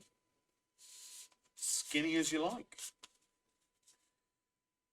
You can see there's a little bit of a curve there, but that'll even out. You can apply a little bit of pressure there, and obviously when it comes to join it to the fuselage, we've got the opportunity to position it how we want to. So, and the aileron has got plenty of movement too, so that's great.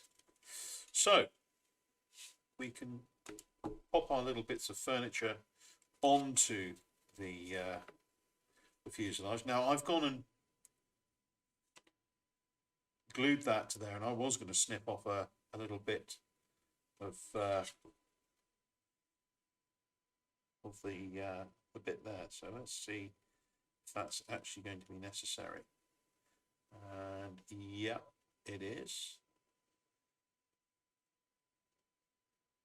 Definitely. So I'm going to do that with a pair of scissors. Be brutal about it.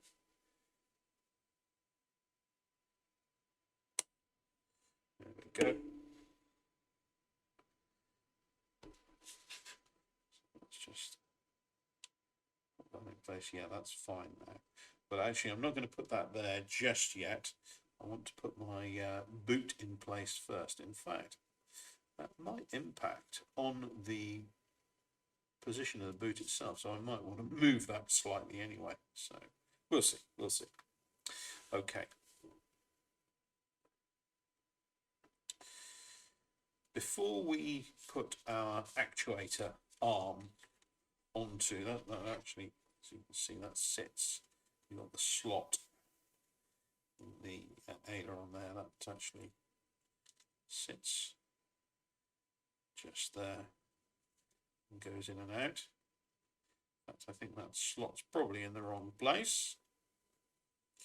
So you might want to follow my advice and move that slot a little bit aft of its current position.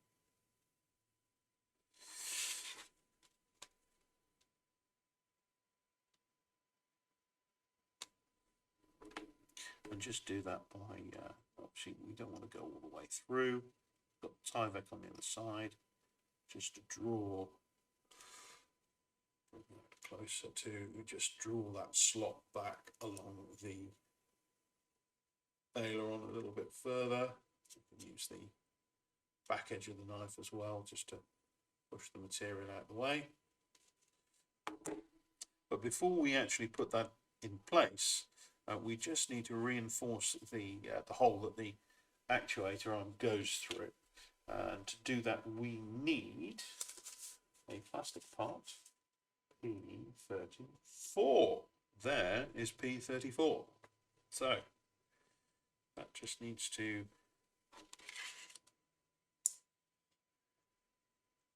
be placed in position over the hole, far forward as possible. Just a little addition of some foam to foam glue.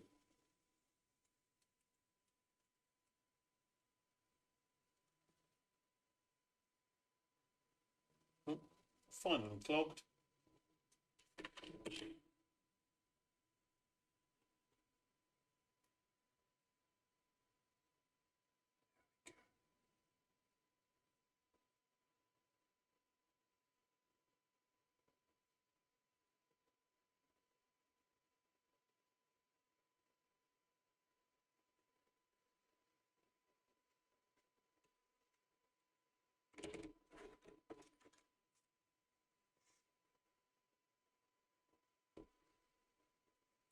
Sure I haven't got too much glue on my hands. And just pop that into position.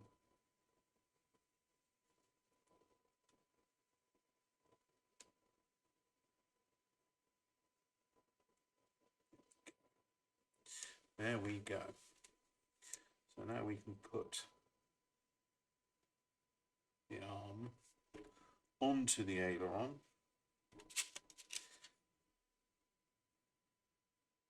Just need to make sure that at the point it enters in, it's not actually impacting on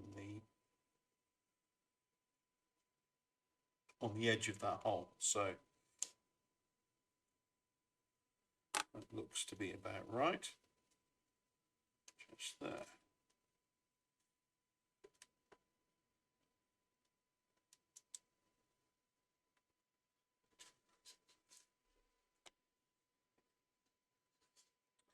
I'm actually going to put a little bit of a hole through the Tyvek.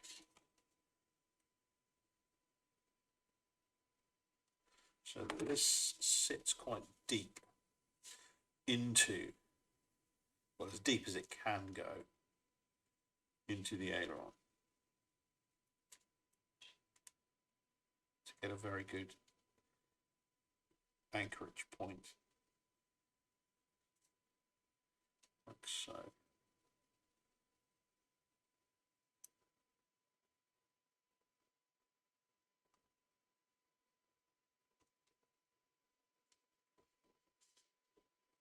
And what you need to make sure is that the bottom edge of that actuator arm is actually sitting flat onto the aileron itself. So have that sort of situation. So when the aileron is in neutral position, the arm is fully into the hole, but just, as you can see, if I just move it out, there we go. So neutral position, that's what you're looking for, just like that. Okay, let's glue it into place.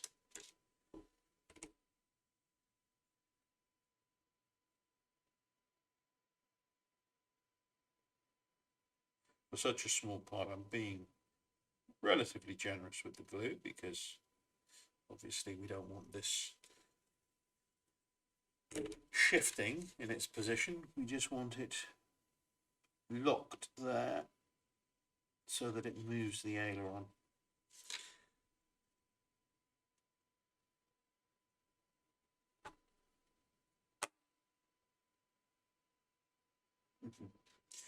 Beautifully fiddly.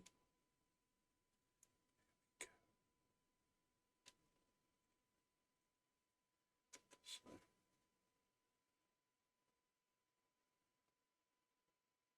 there.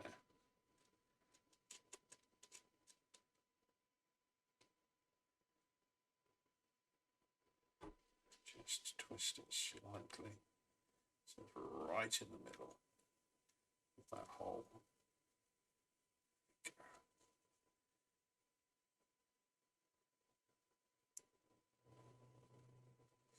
Right, now to let the glue do its thing. So whilst the glue is doing its thing, let us bring our little boot together. Just put that back edge there, just squeeze it together with the tweezers. There we go.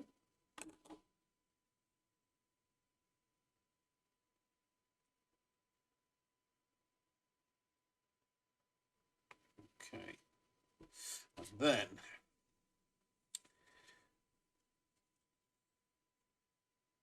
the awesomely fiddly bit. Okay, well, I'm going to leave that because obviously that's having an impact on the actuator arm there. So I'm going to leave that because I want the glue to dry nice and tight on that particular part. Of course, you could, if you wanted to here, use CA glue instead, which would work probably a little bit better from a rigidity point of view.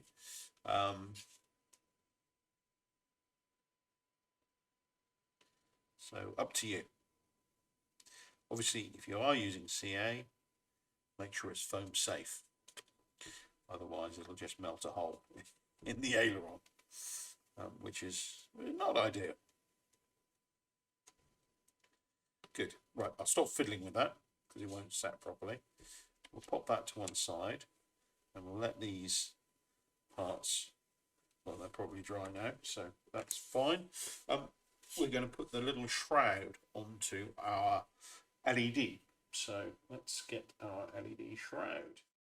That's our LED shroud, and you find that T66, I think it is, and that's on the nacelle sheet of all places. And what we need to do here is just circularize this. I'm going to use a little bit of hair there, just a bit of carbon fiber here. This will overly rotate it, and that's fine.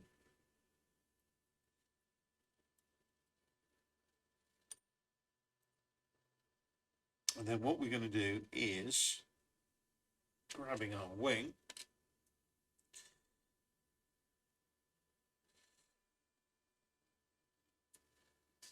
bringing this up towards the lights. We're going to wrap this around our LED and make almost a sort of a slight cone shape. Now the seam, or the fold over, I'm keeping on the inside of the wing, so you don't see the seam when looking from the outside, the exterior of the aircraft. So literally it should sit like that, and that little tag that we've got out here. That'll wrap around over the other part, and it'll come into contact and shroud our little LED like so. So what I'm going to do is add some glue to the outside where the shroud's going to come into contact with the LED and also the wing. Just a little blob, and on the other side too. So.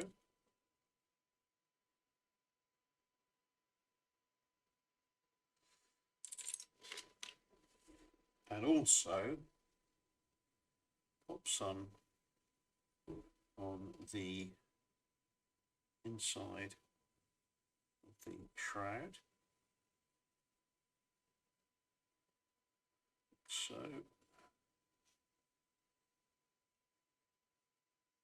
and then let that all dry, and we'll bring it all together once the glue has dried off. It's a little on the fiddly side, but once it's done, it's very satisfactory. Also, you get extra T66 parts. So I think you get a T66 and a T67. You get that twice, so you've got one to practice with, because obviously we've only got 2 nav lights, but 4 shrouds. So there we go. So let's get our other shroud on.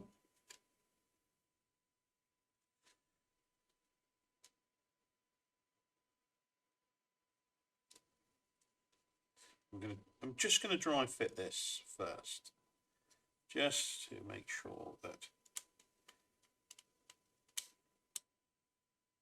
what I am going to do is open up those holes a little bit more as well. So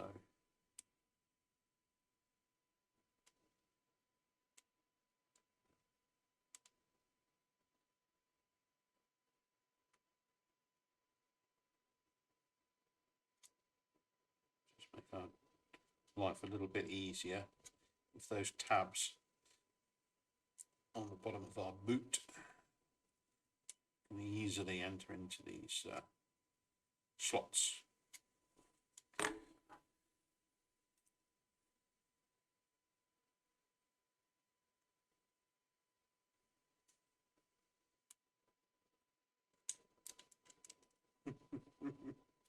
Slippery little sucker.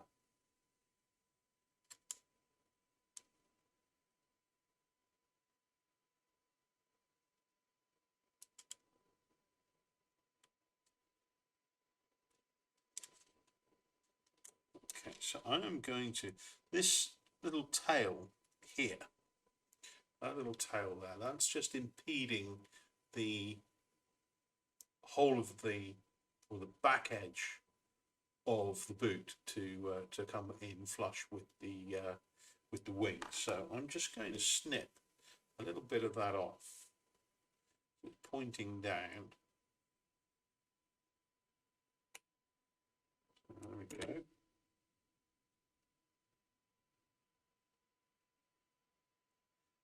Tyvek's tough stuff, even a strand of it.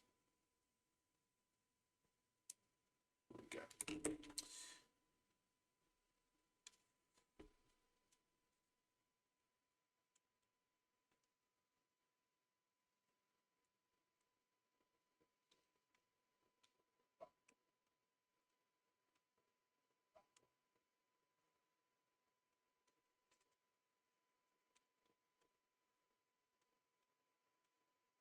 That's much better now.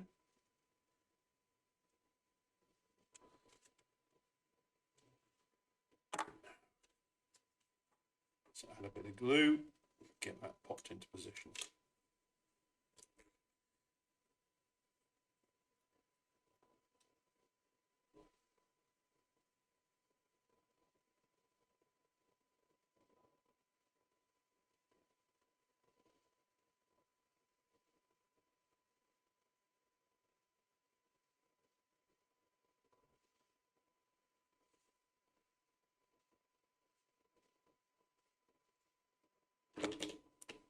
just going to pause for a sneeze. Oh, hay fever. Love it. Mm.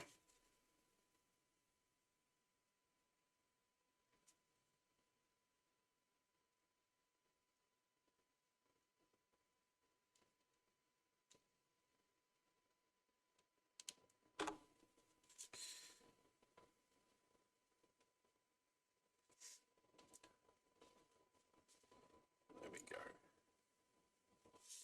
Boot in place.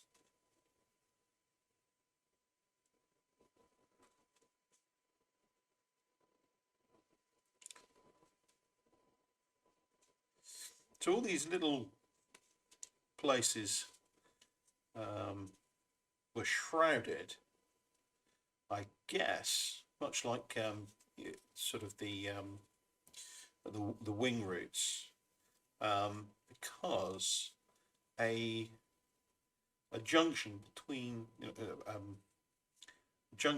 two parts of the aircraft can cause a lot of parasitic drag.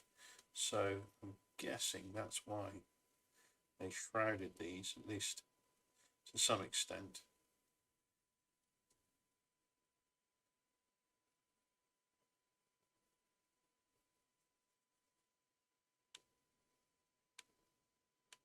It's going to be an awesome way to control the ailerons.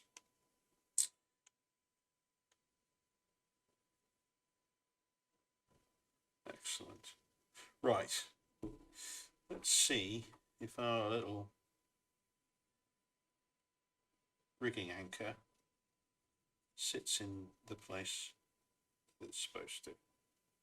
Yes, it does. There we go.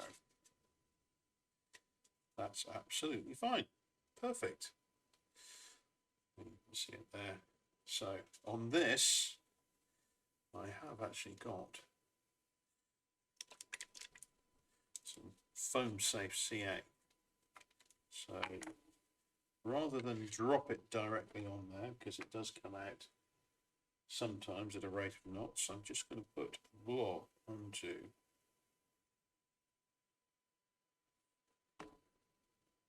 a bit of wire, and just using a bit of capillary action. Put that on there. I'm just going to do it on the other side as well.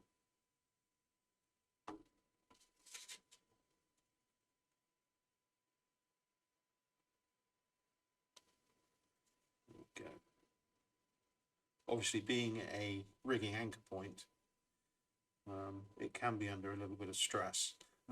Probably the most stress it will do, or it will experience, is when we actually put the rigging wire through it, using the needle threader. Sorry, the rigging tool.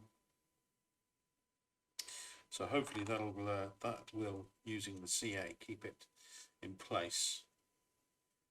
So you can see how it all sits there. Focus on that.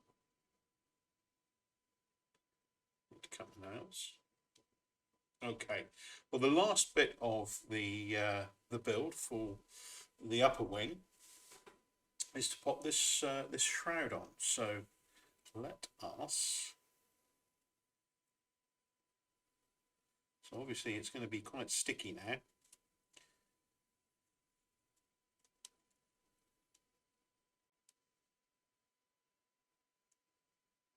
But hopefully it'll allow us to do what we need to do. Trying to keep this slightly coned so that it comes into good contact with the green LED.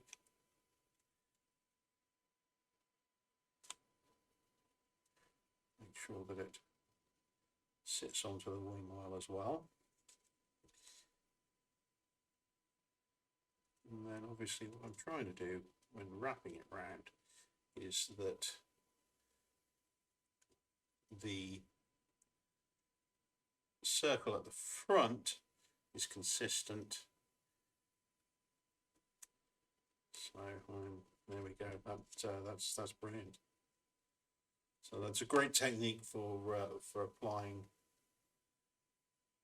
the shroud, get the glue on, let it dry, and then do your wrap. But of course, I always suggest do the dry fit first. Then you get a really good idea of what you're supposed to do when you've got the glue on. So, as I said, you've got to, if it all goes horribly wrong, whack it off, grab another part, and try again. You've got a few chances of getting it right. So that, I think that's the best one I've done so far.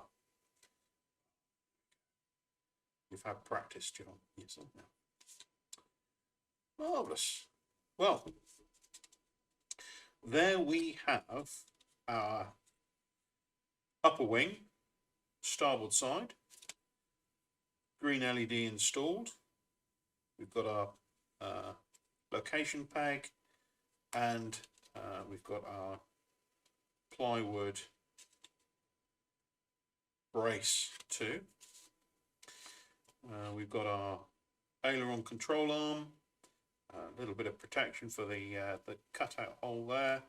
Our aileron is working beautifully, so hopefully that will pop onto the aircraft. We'll get it rigged up and hooked up, and the next part of the build is obviously to get the wings on, get the rigging done, and probably the most complex task now is that connection that we put in between the lower and upper aileron control arms, and so we'll go through that in detail, but I'll leave you to assemble your port wing, as it's just a mirror of this. Right, see you in the next video.